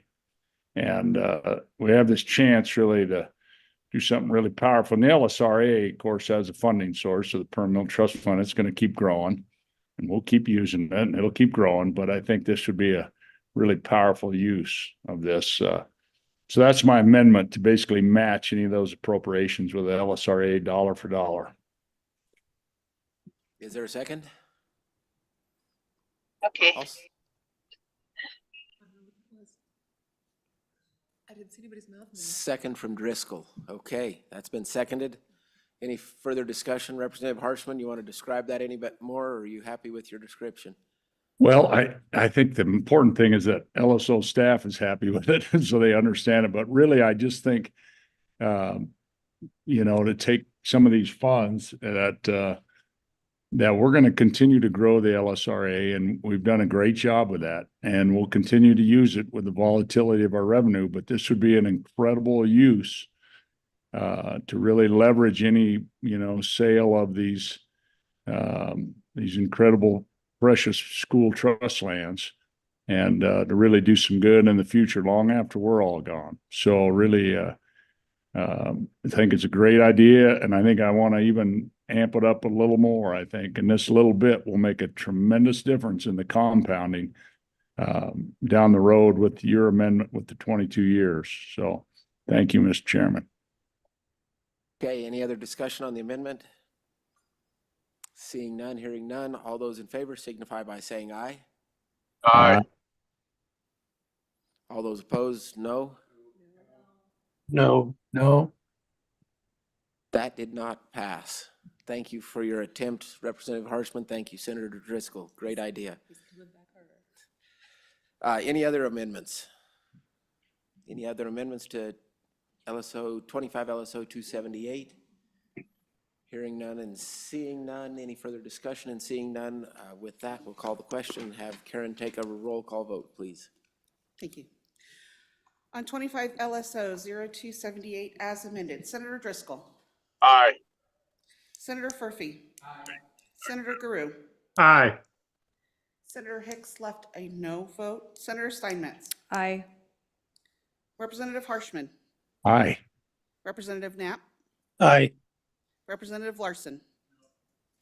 Representative Storr. Aye. Representative Obermueller. Aye. Vice Chairman Nethercott. Chairman Walters. Aye. You have 10 aye, 2 no. Okay. That'll be good. We'll figure out to make it a Senate file or a House bill soon.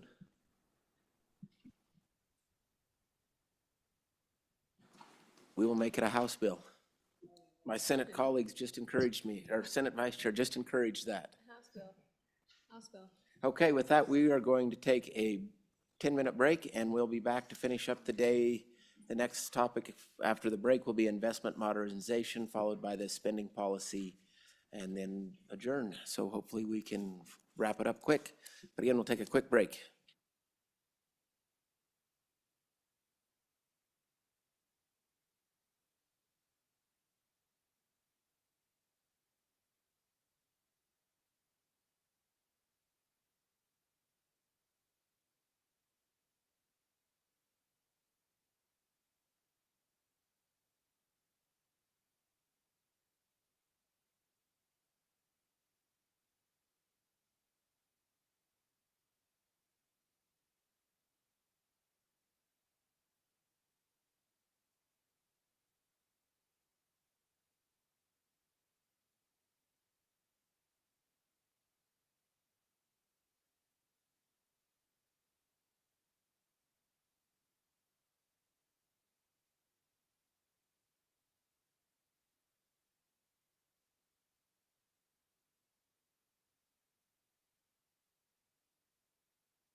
we'll go ahead and get started again.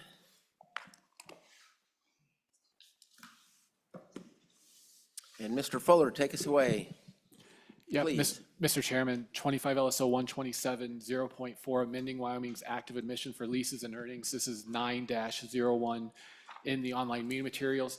This resolution is one the committee looked at in September. It is based on 2023 Senate Joint Resolution 1 and would request that Congress introduce legislation to amend Wyoming's active admission to authorize the expenditure of investment earnings as opposed to interest or income for the support of common schools, and then to also amend lease provisions to give broader flexibility to the state.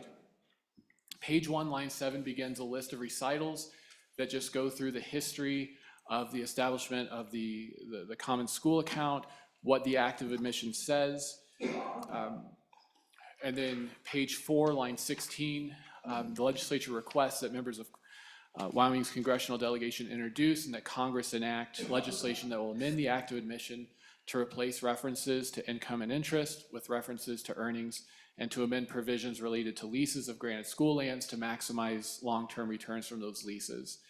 Page 5, line 4 of this resolution just provides sample language for those amendments, those proposed amendments to the active admission.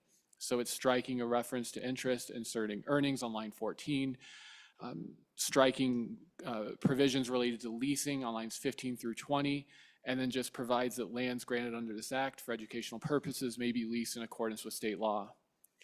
Then on page 6, line 13, and a proposed amendment to section 7 of the active admission to strike interest and earnings. Same for section 8 on page 7, line 8, just striking income and inserting earnings. And this section concerns lands for university purposes.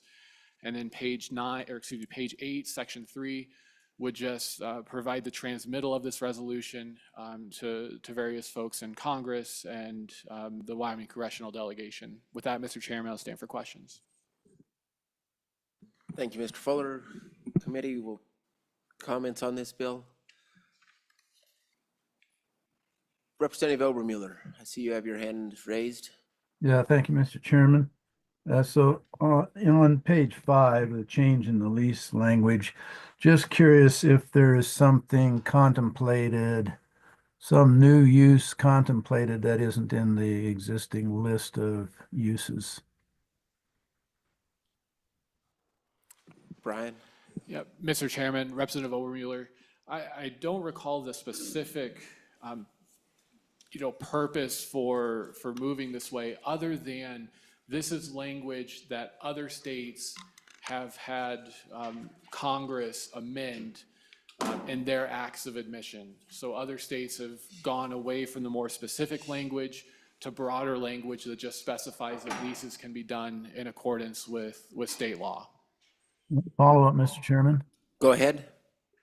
So is just for purpose of discussion, so to learn more about this, the current language calls for grazing leases not to exceed 10 years. Is there a reason that we would want to keep that language that anyone can address, I guess, that's there that might have an insight into that 10-year rule? Mr. Fuller, anything from your research?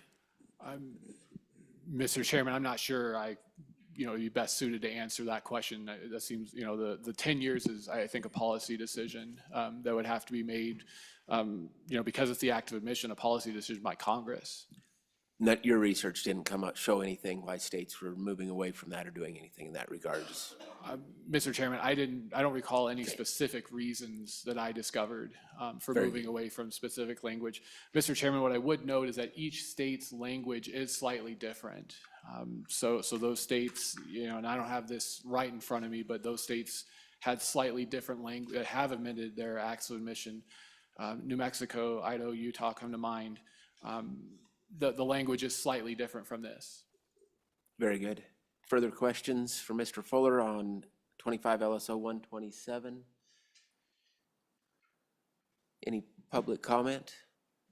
Mr. Crowder, welcome.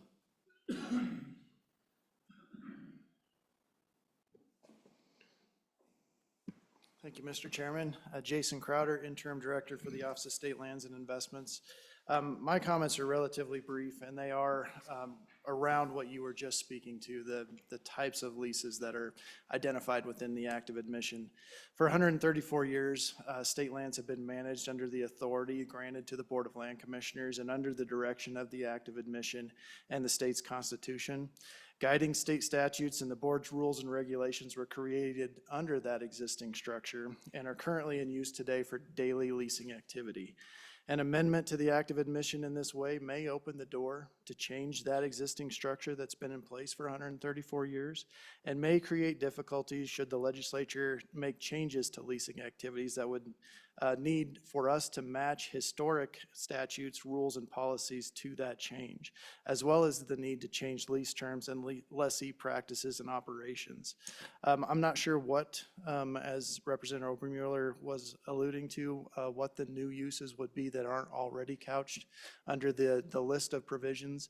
We've been able to conduct every opportunity that we need to, or that has been afforded to the Board of Land Commissioners as an opportunity, conduct that practice under existing rules and statutes, and feel like we can do that with anything new coming in. Really, the only limitation that we have is the appetite of the board to agree to a new use that would come on board, not necessarily a statutory limitation. With that, Mr. Chairman, I'd stand for any questions. I guess I would add one thing. I was recently asked what the greatest strength of the Office of State Lands and Investments is and what the biggest hurdle is. And honestly, I pointed to this. We have a very strong constitutional backbone for how these lands are to be managed. Mr. Jacaria talked about it earlier, that it's a very noble mission statement to have land set aside for the benefit of the common school system and the other states' beneficiaries. That's also a very large hurdle because a lot of people have varying opinions of how their backyards or how the lands in their community should be utilized. So this specific provision within statute, how it has guided state trust land management and use over 134 years, has been very steadfast, what I think is very successful. And we've been able to accomplish the mission and the goal of what these lands were intended to be used for when they were granted to the state by the federal government. So, Mr. Chairman, with that, I'm happy to answer any questions. Representative Larson. Thank you. And Jason, so as I read the current language, it says that you can you can lease it for other purposes, and those other purposes could be prescribed by state law.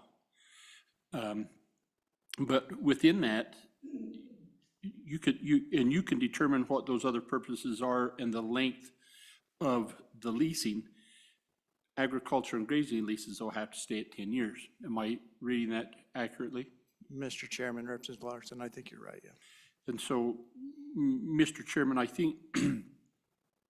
think unless somebody, my question would be, the new language really says the same thing as the existing language, right? I think so. Mr. Crowder, what are your feelings on the changing interest to earnings? Does that cause you heartburn at all? Mr. Chairman, that's for somebody much smarter than myself. Okay, any other questions for Mr. Crowder? Mr. Crowder, thank you for being here. Hang tight, we may have others, but for now, you're off the hot seat. Mr. Chairman, Mr. Fuller. Mr. Chairman, maybe just in response to Representative Larson's question, I think the key change with the language in that section 5 is probably the 10-year maximum requirement. Seems to be the key change with that, not necessarily the purposes, but the length, the maximum lease length. Thank you, Brian. Further questions? Any more public comment? Seeing none. Bill has been moved. Is there a second? Been moved and seconded. I'd offer an amendment and maybe we'll get a little discussion out of it. And I think the amendment I would offer starts on the bottom of page 4, goes to the very end of line 22 to delete and to, and then the top lines 1 and 2 on the top. And then to reinsert the language on page 5, lines 15 through 20, and delete the new language. And if I get a second, I'll explain. Second. Okay, so my concern here is when we start talking about not specifically calling out mineral leasing and grazing leasing, that we're going to have some pushback from members for fear that some of those activities may go away on these state lands. And to me, the greater goal of this entire bill before us is to change that income or the interest to earnings. That accomplishes far more for the state of Wyoming than that brief modification in the other language. And so rather than running this bill up against misread intentions, I would rather just see us change the interest to earnings and keep it as simple as possible. So that's why I propose the amendment, and would love any other discussion if there is any. Representative Larson? Mr. Chairman, could we just have Patrick or Dawn come up again and just tell us the importance of changing from interest to earnings? Because I think it could impact some votes here. Because this has been their recommendation for a period of years, and we've just never been able to get across the finish line for them. Thank you, Mr. Chairman. Go ahead, Mr. Fleming. Mr. Chairman, Representative Larson. So the biggest differential is our definition of the income or earnings, or whatever you want to be, is interest income, dividends, and realized capital gains. So unlike a long-term endowment account, sorry that you have to hear this again, but they are able to spend whatever the total return of the fund would be. So if you had a fund that had, you had $100 and you had a stock that doubled, you have $200. If you don't sell that stock, you can't spend zero. Our fund could double and we could not spend a penny of it. So what this would allow us to do is just like, Utah and these other states that have changed the Act Commission and doing this, is that would allow us a tremendous additional freedom to look at our total return, which any one of us in our investments would have. You don't look at what you can spend under that definition, you look at the return. And that's the biggest differential, to allow us to incorporate the return of the fund. Now, second part of this is that we are moving towards many more alternative investments. Alternative investments, as we just talked about in the most recent conversation, is a 10 to 12-year type of deal, or 13-year. So here we could have 100% return on that, and you can't spend it for that amount of time until you get the income back. So it really puts us at a disadvantage to be able to distribute to the various funds that need it. I'll leave it at that. Perfect. Thank you. We have an amendment on the floor. Any other discussion on the amendment? Yeah, Mr. Chairman, there would be 3 recitals that I think would need to be deleted as well. Just latitude to do that. Latitude to clean it up based on the concept of the amendment. Any other discussion? Hearing none, all those in favor signify by saying aye. Aye. All those opposed, no. Okay, that passes. Any other amendments on the bill? 25 LSO 127, any other amendments? Seeing none, question is called. Karen, roll call, please. Yes, sir. On 25 LSO 0127 as amended, Senator Driscoll. Aye. Senator Furphy. No. Senator Guru. Aye. Senator Hicks left an aye vote. Senator Steinmetz left a no. Representative Harshman left an aye vote. Yeah. Representative Knapp. No. Representative Larson. Aye. Representative Storer. Aye. Representative Obermuller. Aye. Vice Chairman Nethercott is excused. Excused? And Chairman Walters. Aye. That passes. Representative Larson, you wanted a House bill or a Senate file? For reference, that is 8 aye, 3 no, 1 excused. Very good, and we'll make that a House bill.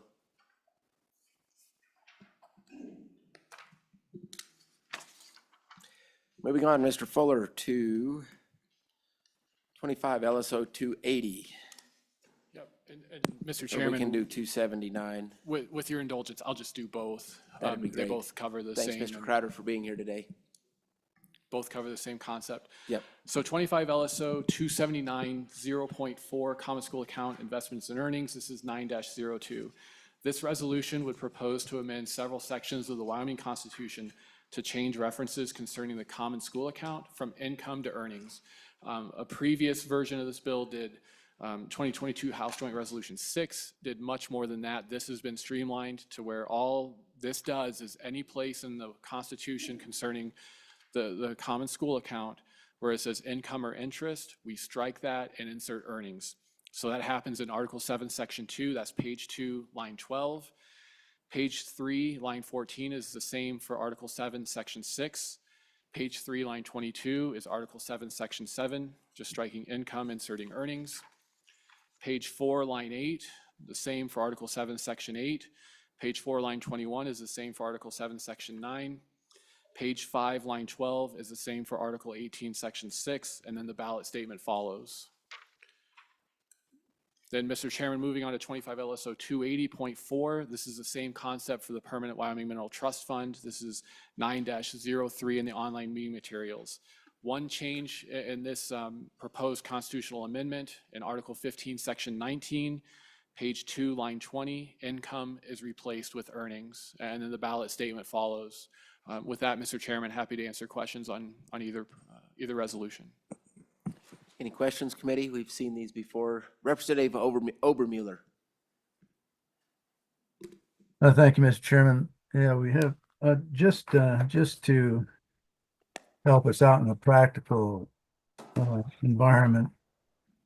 On page 2, where lines 19 and 20, it says, where it says, where it changes income to earnings, that's going to be deposited into the general fund. Could you just explain what the difference in that amount would be based on those two definitions? You can try, Mr. Fuller, or we can have Mr. Fleming try and share it. Yeah, Mr. Chairman, Representative Obermuller, I wouldn't be able to say anything about the That's amount. fine. Mr. Fleming?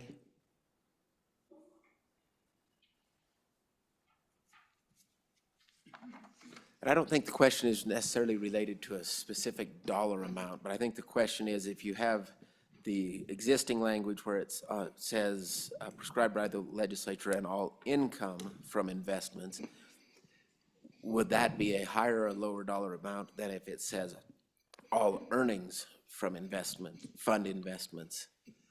It would definitely be higher. To quantify that number, we'd have to look at what that difference would be.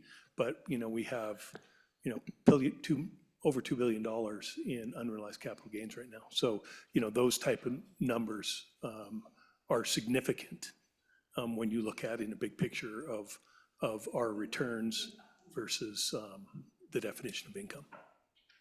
Representative, does that help, Representative Obermuller? Follow up. Yeah, follow up. So if we change the term to earnings, then the unrealized capital gains gets distributed to the income account. Is that what I'm hearing? Could you repeat that? We had a little issue in the sorry. room. Yeah, so if we change it to earnings, the unrealized capital gains gets distributed to the income account or to the general Mr. fund? Fleming? Mr. Chair, no, it's not distributed, but in our spending policy, we would be able to look at income under the new definition to be able to spend it. So if you really want to look at the difference, you could go to the total return of the fund over the years and look at our spending policy versus what the total return would be. And that differential is what additional money we'd have to spend. So the big concern is let's say we had multiple years of sub 5% returns. And so we have the reserve accounts for many years to be able to make up for that difference. But what happens if under our definition of income, we have sub 5% for many, many years? We're blowing through that reserve account and we don't have enough money to spend. So we would not be able to spend that 5%, or we would not be able to distribute that 5% if we don't have it. Under this definition, if we have the income, we distribute 5% no matter what. That is the benefit. Does that help, Representative Obermuller? Or do you have a follow-up? Yeah, I understand what he's saying, so thank you. Okay. Any other questions on, well, since Mr. Fuller started on 279, we'll take up 279 first, same concept. Any discussion on 270, LSO, 25 LSO 279?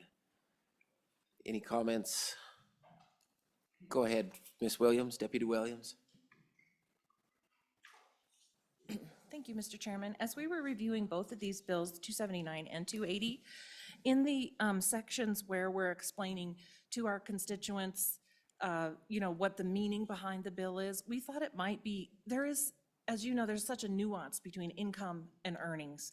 And we thought we might suggest, so on 279, it's page 6, starting on line 6, when it talks about the Wyoming Constitution does not currently specify blah, blah, blah, that are not interest or income. We might suggest adding a clarifying, like capital gains, or something that would be more explanatory to the constituent.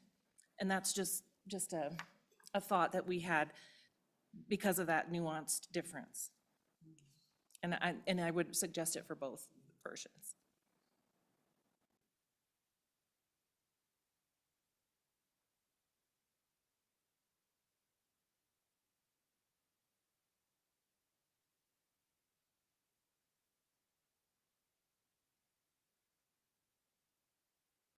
Mr. Chair, Public, other could public we just get comment? a clarification on the definition here with Representative Overmuller's and the treasurer's comments on money deposited to the fund? Yeah, Do you want to I'm have looking at the- Representative Obermuller restate his question, Mr. Fleming?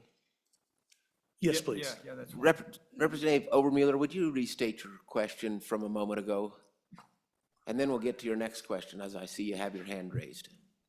So, all right, so my original question was, when you look at depositing into the general fund, my question was, is there a different number? What is the difference between the income and earnings in terms of depositing it into the general fund in that language there? So, Mr. Chairman, I was reading that saying, this is money that we don't have. It's an unrealized gain, but the treasurer just raised the point saying, is this money, if it's unrealized, is that forcing us under this definition to liquidate that investment, to deposit it into the funds? And I'm not an attorney, but my answer to Representative Overmuller was like, well, no, it's just a number of whether or not we can make this distribution.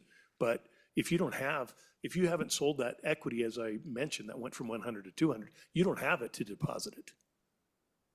But And I think what we were trying to get at is that you could actually sell a stock or whatever that is actually underwater, but when you sold it, that would actually turn into earnings. And I think that's where we were trying to get, but you couldn't sell more than what you had unrealized earnings to basically counterbalance it out. I think that's how RVK was explaining it, but I'm not sure whether this simple language is treating our unrealized earnings as earnings that have to be deposited in the general fund. And it's a thing of timing. I think it's in all earnings when realized or shall be deposited. And I think the earnings is like if you sell something, that's considered an earning, as long as you're on the right side of the balance sheet. Does that make sense? So from my perspective, I'm sorry, Mr. Chairman. Just to be clear on this, the deposit to the general fund would not change one iota. Any money that we have under the definition, interest, income, dividends, and realized capital gains, will get deposited just like it does now. But from an accounting point of view, on money that is earned to fulfill spending policy, it's just an accounting question of what is deemed to be able to spend. So we would then be able to go out, let's say we had a 4% earnings for that year, but we have to deposit 5. Well, we just go out then and sell that 1% differential in the market to make sure that we have 5% to deposit. That's how it works with the other states and how they do this. It's just an accounting number, but from this language, we just want to make sure we're not liquidating things that have a gain, because that would be, Well, I just want to make sure it's like now we have to sell $1 billion to make 100 million to actually deposit in the general fund. We want to be able to sell 100 million just to make 100 million and deposit in the general fund.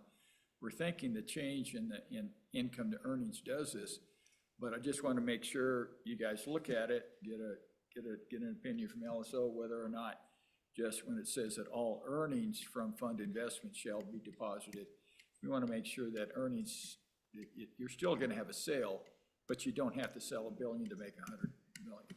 But I just want to make sure that there's no unintended consequences to this, that somebody might say, well, you've got earnings here, you know, unrealized of $2 billion, and you have to deposit those in the general fund, you know.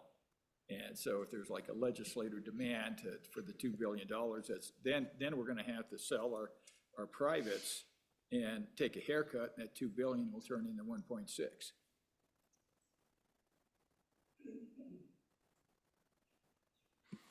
So anyway, I mean, you don't have to answer it today, but by the time this gets ready for prime time, let us know, because we can. Representative Obermueller, you had a follow-up on, Yeah. and a different question, I believe. Yeah, okay.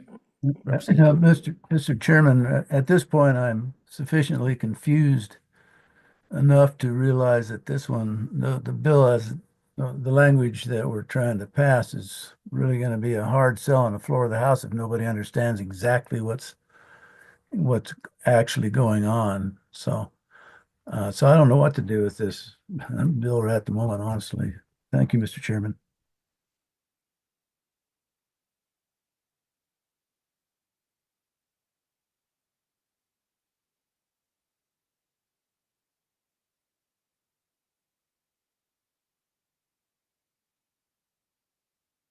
Mr. Fleming, this earnings language, did this come from RBK? Do I remember that correctly a couple years ago? this actually came from, gosh, who ran LSO 8 years ago? Dave Gruber.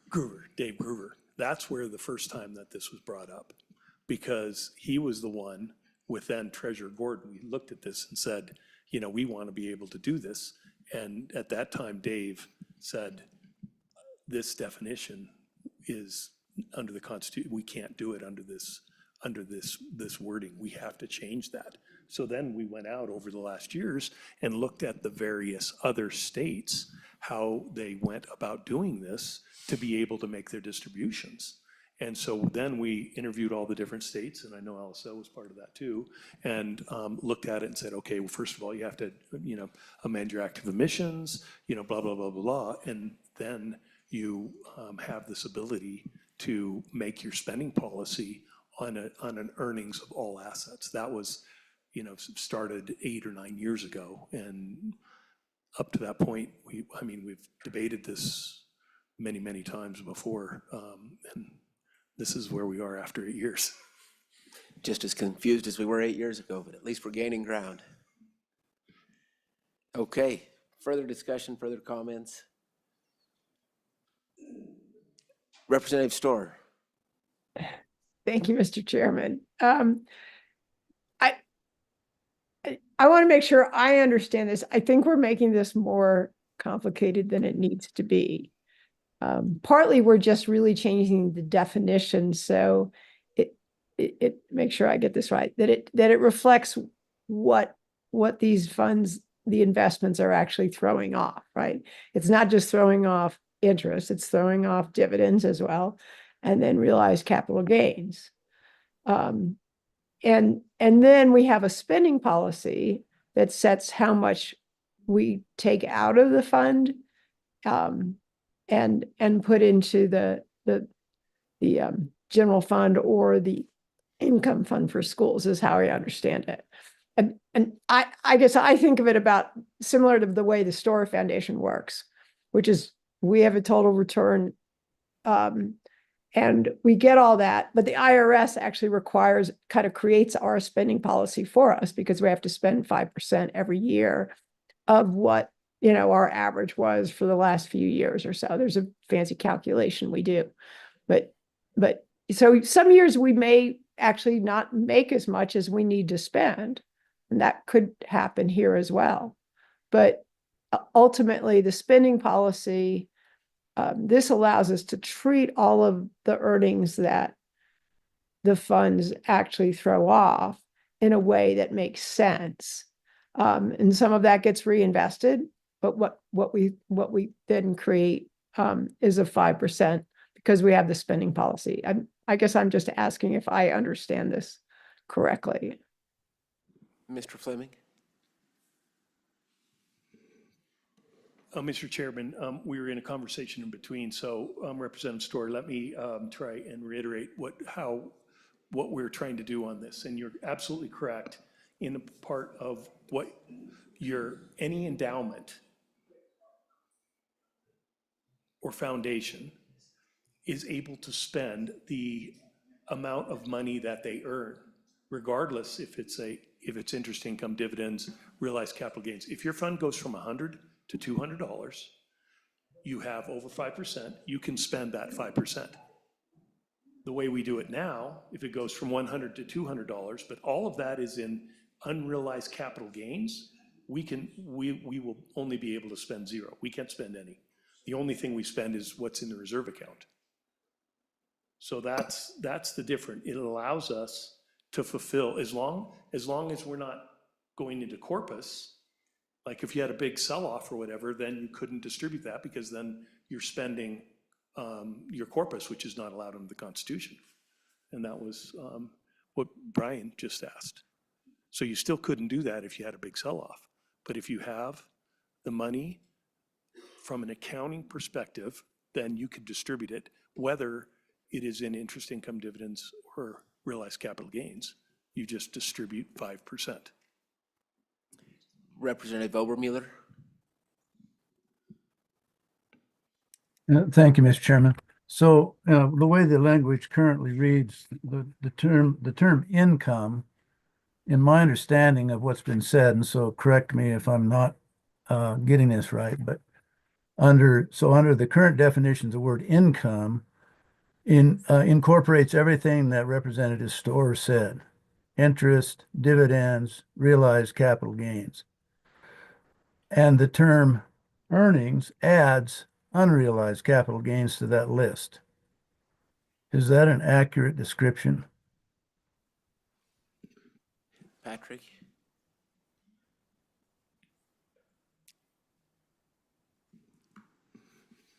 As far as an accounting perspective, I'm going to have Dawn comment on that. What I'm referring to is the way that, whether you call it earnings or income or how we do it now, every year that refers to interest income, dividends, and realized capital gains gets distributed.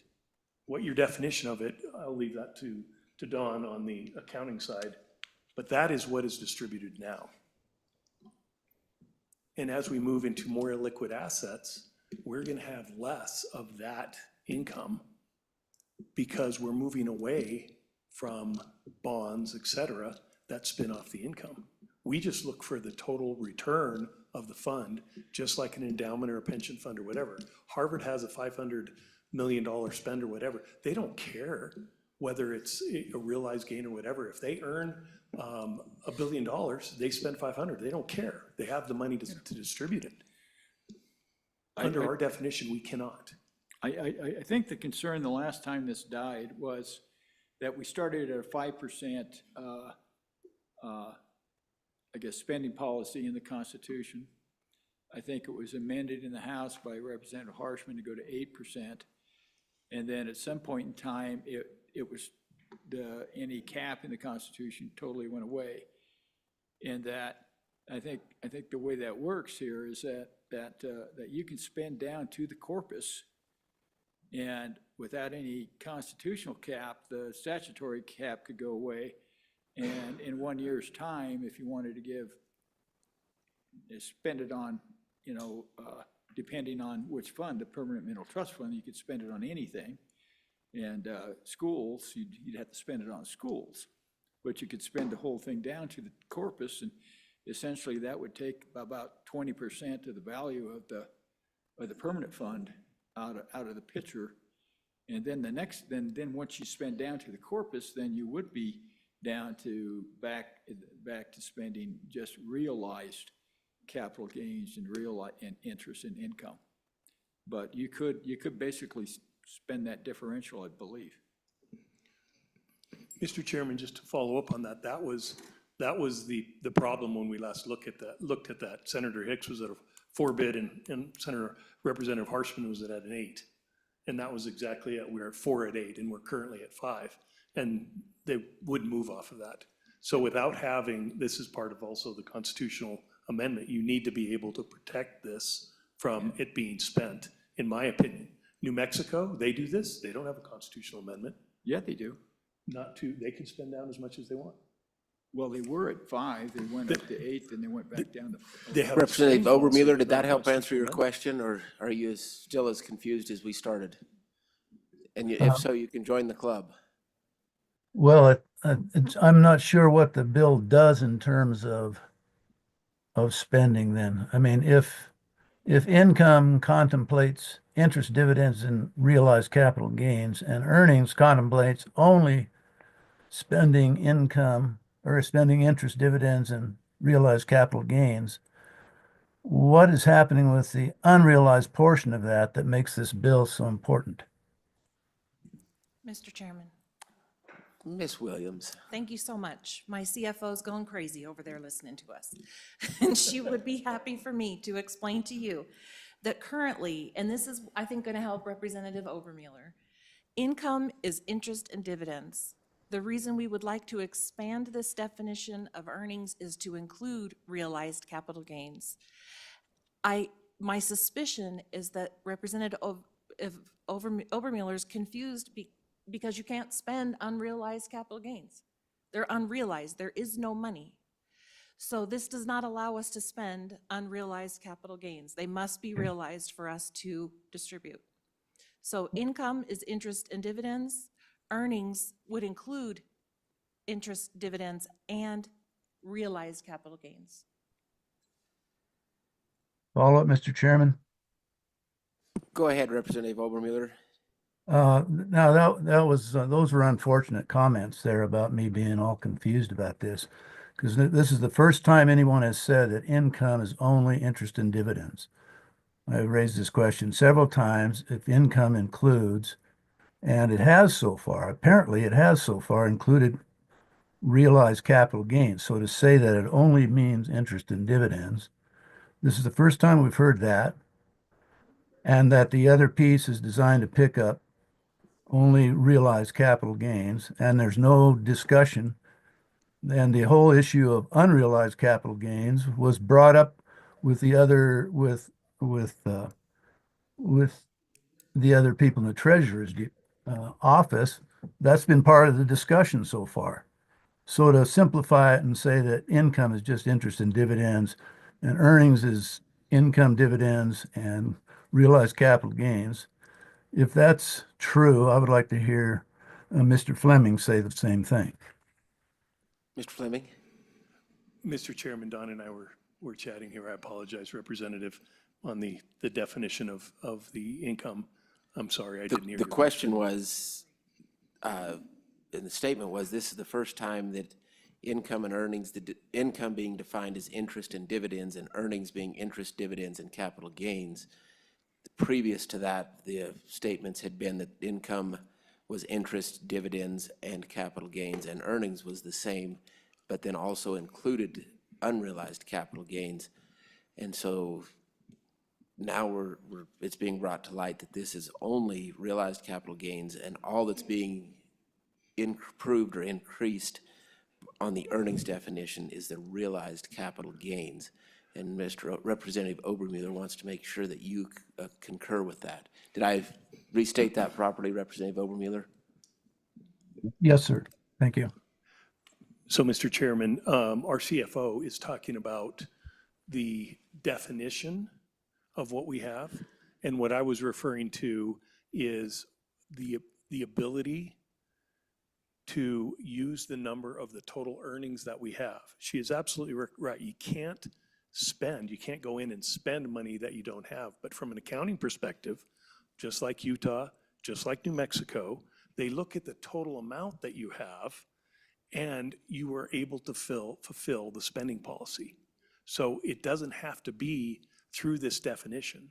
So I think it's clear that with just this uncertainty, that we need to go back and clarify exactly what it is before presenting this bill, because there's a difference of opinion on how you define this. And what all the work that we did last year with Utah, New Mexico, we brought them in, we interviewed them, how you do it, what's your constitutional amendment, and that is a difference that we need to discuss. Representative Larson? Kurt? Don? So part of the problem we're having here in this conversation is we get asking questions, then we get 3 or 4 other conversations going on your side. We shift it to you, and then we have to ask it again. So we really need everybody to stay on the same wavelength. Mr. Chairman? Follow up, go ahead, Mr. Representative Obermueller. Thank you, Mr. Chairman. So Patrick, really at the very basic level, we need some working definitions of what you believe is included in the term income, and what you believe is included in the term earnings. We all need to be on the same page as to what the basic components of those two terms are. So that's what my request would be. Mr. Chairman, Representative Obermueller, you're absolutely right. And Representative Larson, I apologize, you're correct. We should, because we're having this discussion about differences between what we did last year versus the current definition. So clearly, when we have a disagreement internally, we need to clarify that. So you are absolutely right. And if we're able to come back with you to explain this, what the two terms are, to make sure that we're solid, I would love to be able to do this at a later stage to make sure that there is no confusion. Is there any other public comment? Mr. Fuller? Yeah, Mr. Chairman, I would just 2 observations. So first, and this was something we discussed this goes back to 2021 at our first meeting, I believe it was May 2021. There was discussion of an Attorney General letter to legislators concerning really the question of an endowment model. And Mr. Chairman, in that Attorney General letter to the legislators that requested it, there was a pretty clear statement in that letter that says that that unrealized gains are not income or earnings. So that's at least the prevailing thought right now, at least from that perspective. Mr. Chairman, and I would, let my more esteemed colleague here, correct me on this point. I don't think with a change to the word earnings in the Constitution, I'm not sure there's nothing that would prohibit the legislature from defining what earnings are in statute. That seems like a possibility that, if this were enacted by the people, the legislature could explore that at a future date as well. Mr. Chairman, I think you could say that earnings are any revenue generated by any means, but cannot be distributed to the general fund if the any earnings that exceed the cost basis of the fund. And so you may have unrealized capital gains that's still in that cost basis of the fund, but you could generate revenue by any means that would be considered earnings. But you can't distribute it out of the fund to the general fund if that value goes below the cost basis of the fund. Representative Larson. Chairman, Brian, did you say that that definition from the AG was for income and earnings that didn't take care of realized capital gains? So Mr. Chairman, Representative Larson, this opinion distinguishes, I don't know if I should call it a formal opinion, I think it's just a letter, distinguishes between realized capital gains and unrealized capital gains. This letter makes clear, and I'll just quote the sentence, first, unrealized gains are not income or earnings. So that is their thought on unrealized capital gains. The next sentence goes on to talk about concern with distributing unrealized capital gains, potentially consuming the corpus, which would not be permitted under the language of Article 15, Section 19. And then follow up, Mr. Chairman. Follow up. So then when we talked about over here that earnings does include realized capital gains and interest and others, where's that definition in written that provides that for you? Mr. Chairman, Katie Smith, the CFO for the State Treasurer's Office. Just ran down here. I'm in the middle of some audit deadlines. So it's not actually explicitly written as far as that is the determination of what earnings are. It's more of an accounting principle. So accounting takes anything that is cash, right, the cash basis. So your interest and your dividends is considered income. We do that distribution. And then we have capital gains or realized losses that we distribute in a separate distribution. So collectively, those are earnings in our eyes. Thank you. Mr. Chairman, just trying to get my head around this. Very good. Any other public comment? Seeing none, bring it back up here, committee. What's your pleasure?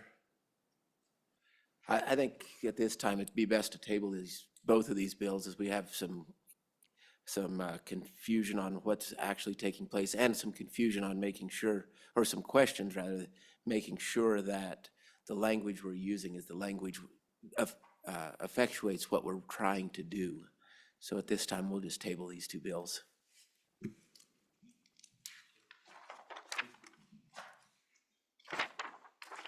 Moving on to our next item and last item of the day, the spending policy discussion. Ms. Scott.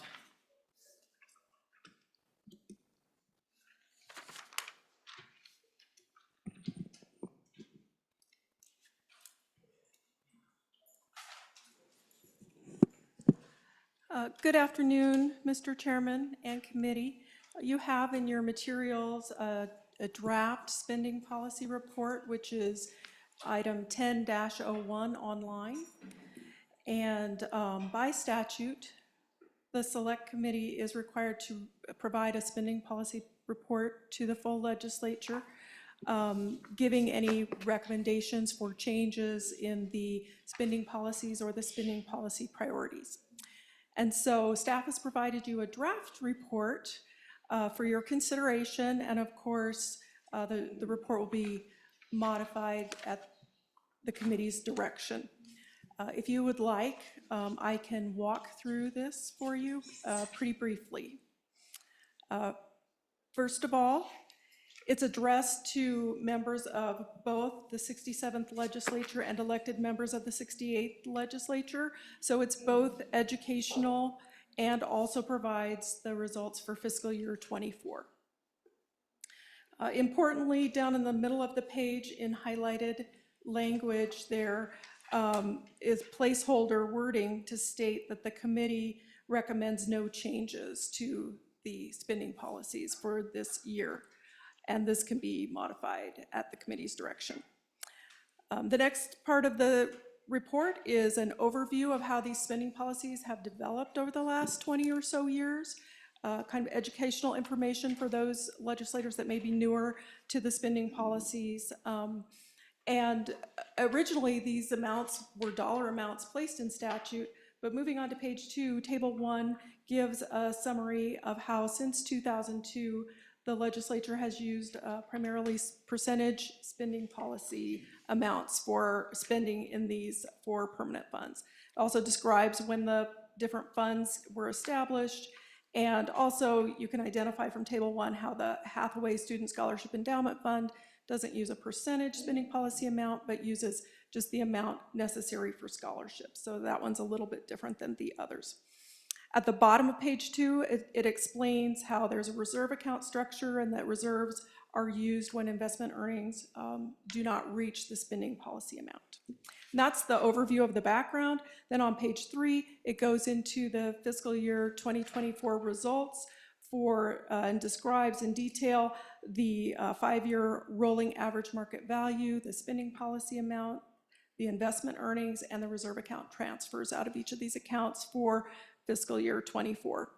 And in brief, just to make it pretty brief for the committee, for the 3 accounts with the percentage spending policy amount, there were transfers from the reserve accounts this year to meet the 5% spending policy.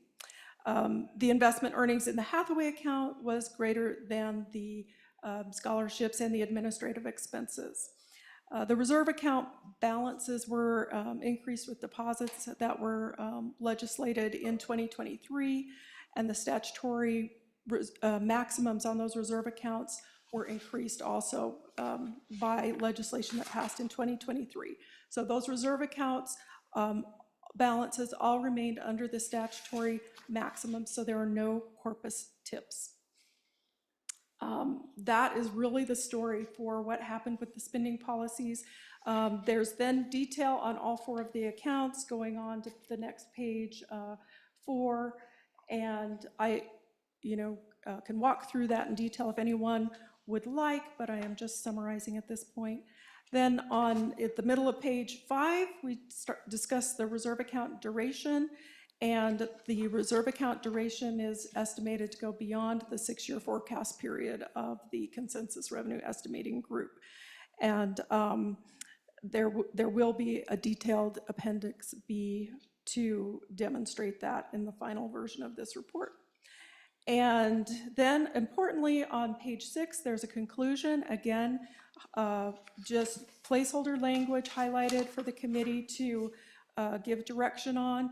And it just states that the spending policies, reserve accounts, investment strategies for these 4 permanent funds are currently working as intended, and the committee does not recommend any changes to the amounts or the priorities for this year.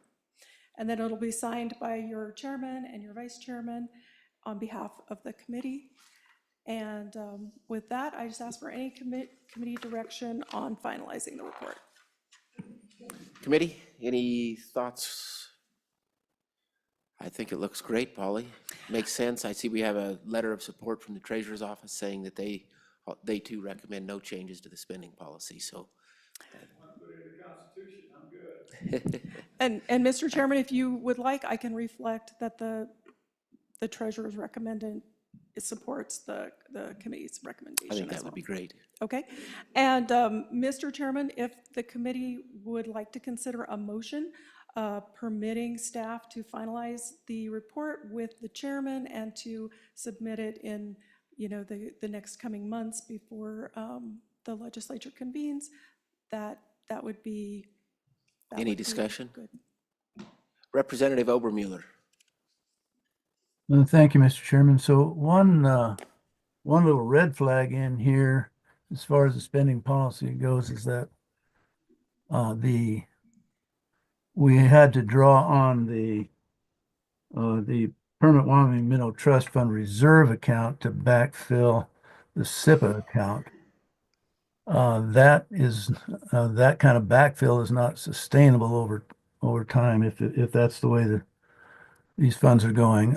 I think the number was 21.1 million was transferred to the SIPA account. That came out of the Permanent Wyoming reserve account, which we're trying to build up in order to do a total return investment strategy in that account. So anyway, just something to monitor as we move forward, Mr. Chairman. And Mr. Chairman, if I could just respond to that? Please, Polly. Yes. Scott. Chairman, Representative Obermuller, that is absolutely correct. There was a $21.1 million transfer from the PMTF reserve account to the SIPA to reach the 1.25% guaranteed spending policy amount in that account. The balance of the PMTF reserve account after that transfer is at $698 million. That's the available reserve account as of 6/30/2024. And so that is not at the statutory maximum of the 7 times spending policy amount, but it is more than it has been in recent years because of the appropriation that was made in 2023 for it. And you don't have Appendix B with you with this draft, which does give the detailed 6-year forecast. That'll be coming as Craig is finalized. But the forecast does show that the balance is decreasing, but there is still money in the reserve account in that 6th year.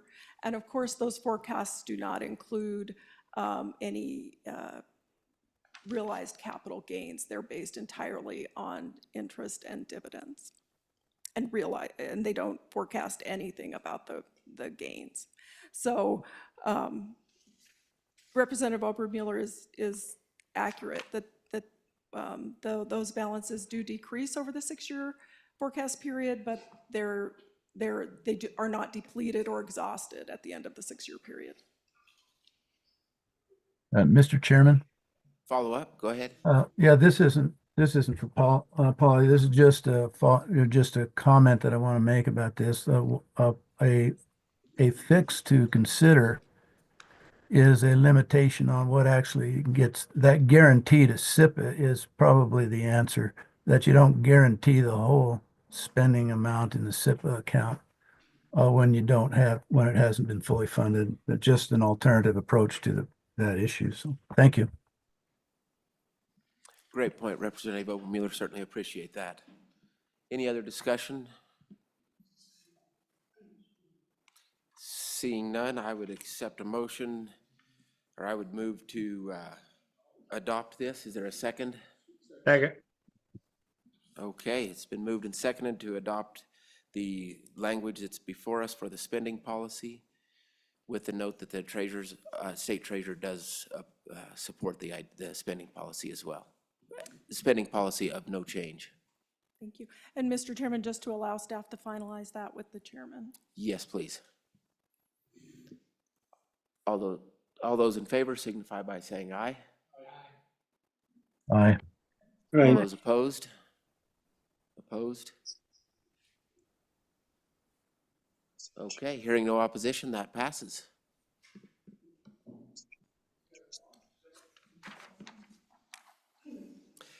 With that, I think we've wrapped up our work for the day, right on legislative time.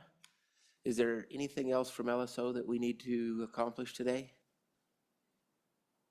Ms. Vaughn, Brian, Ian, are we all set? All right, very good. Thanks for your work, committee. Certainly appreciate it. And with that, we are adjourned.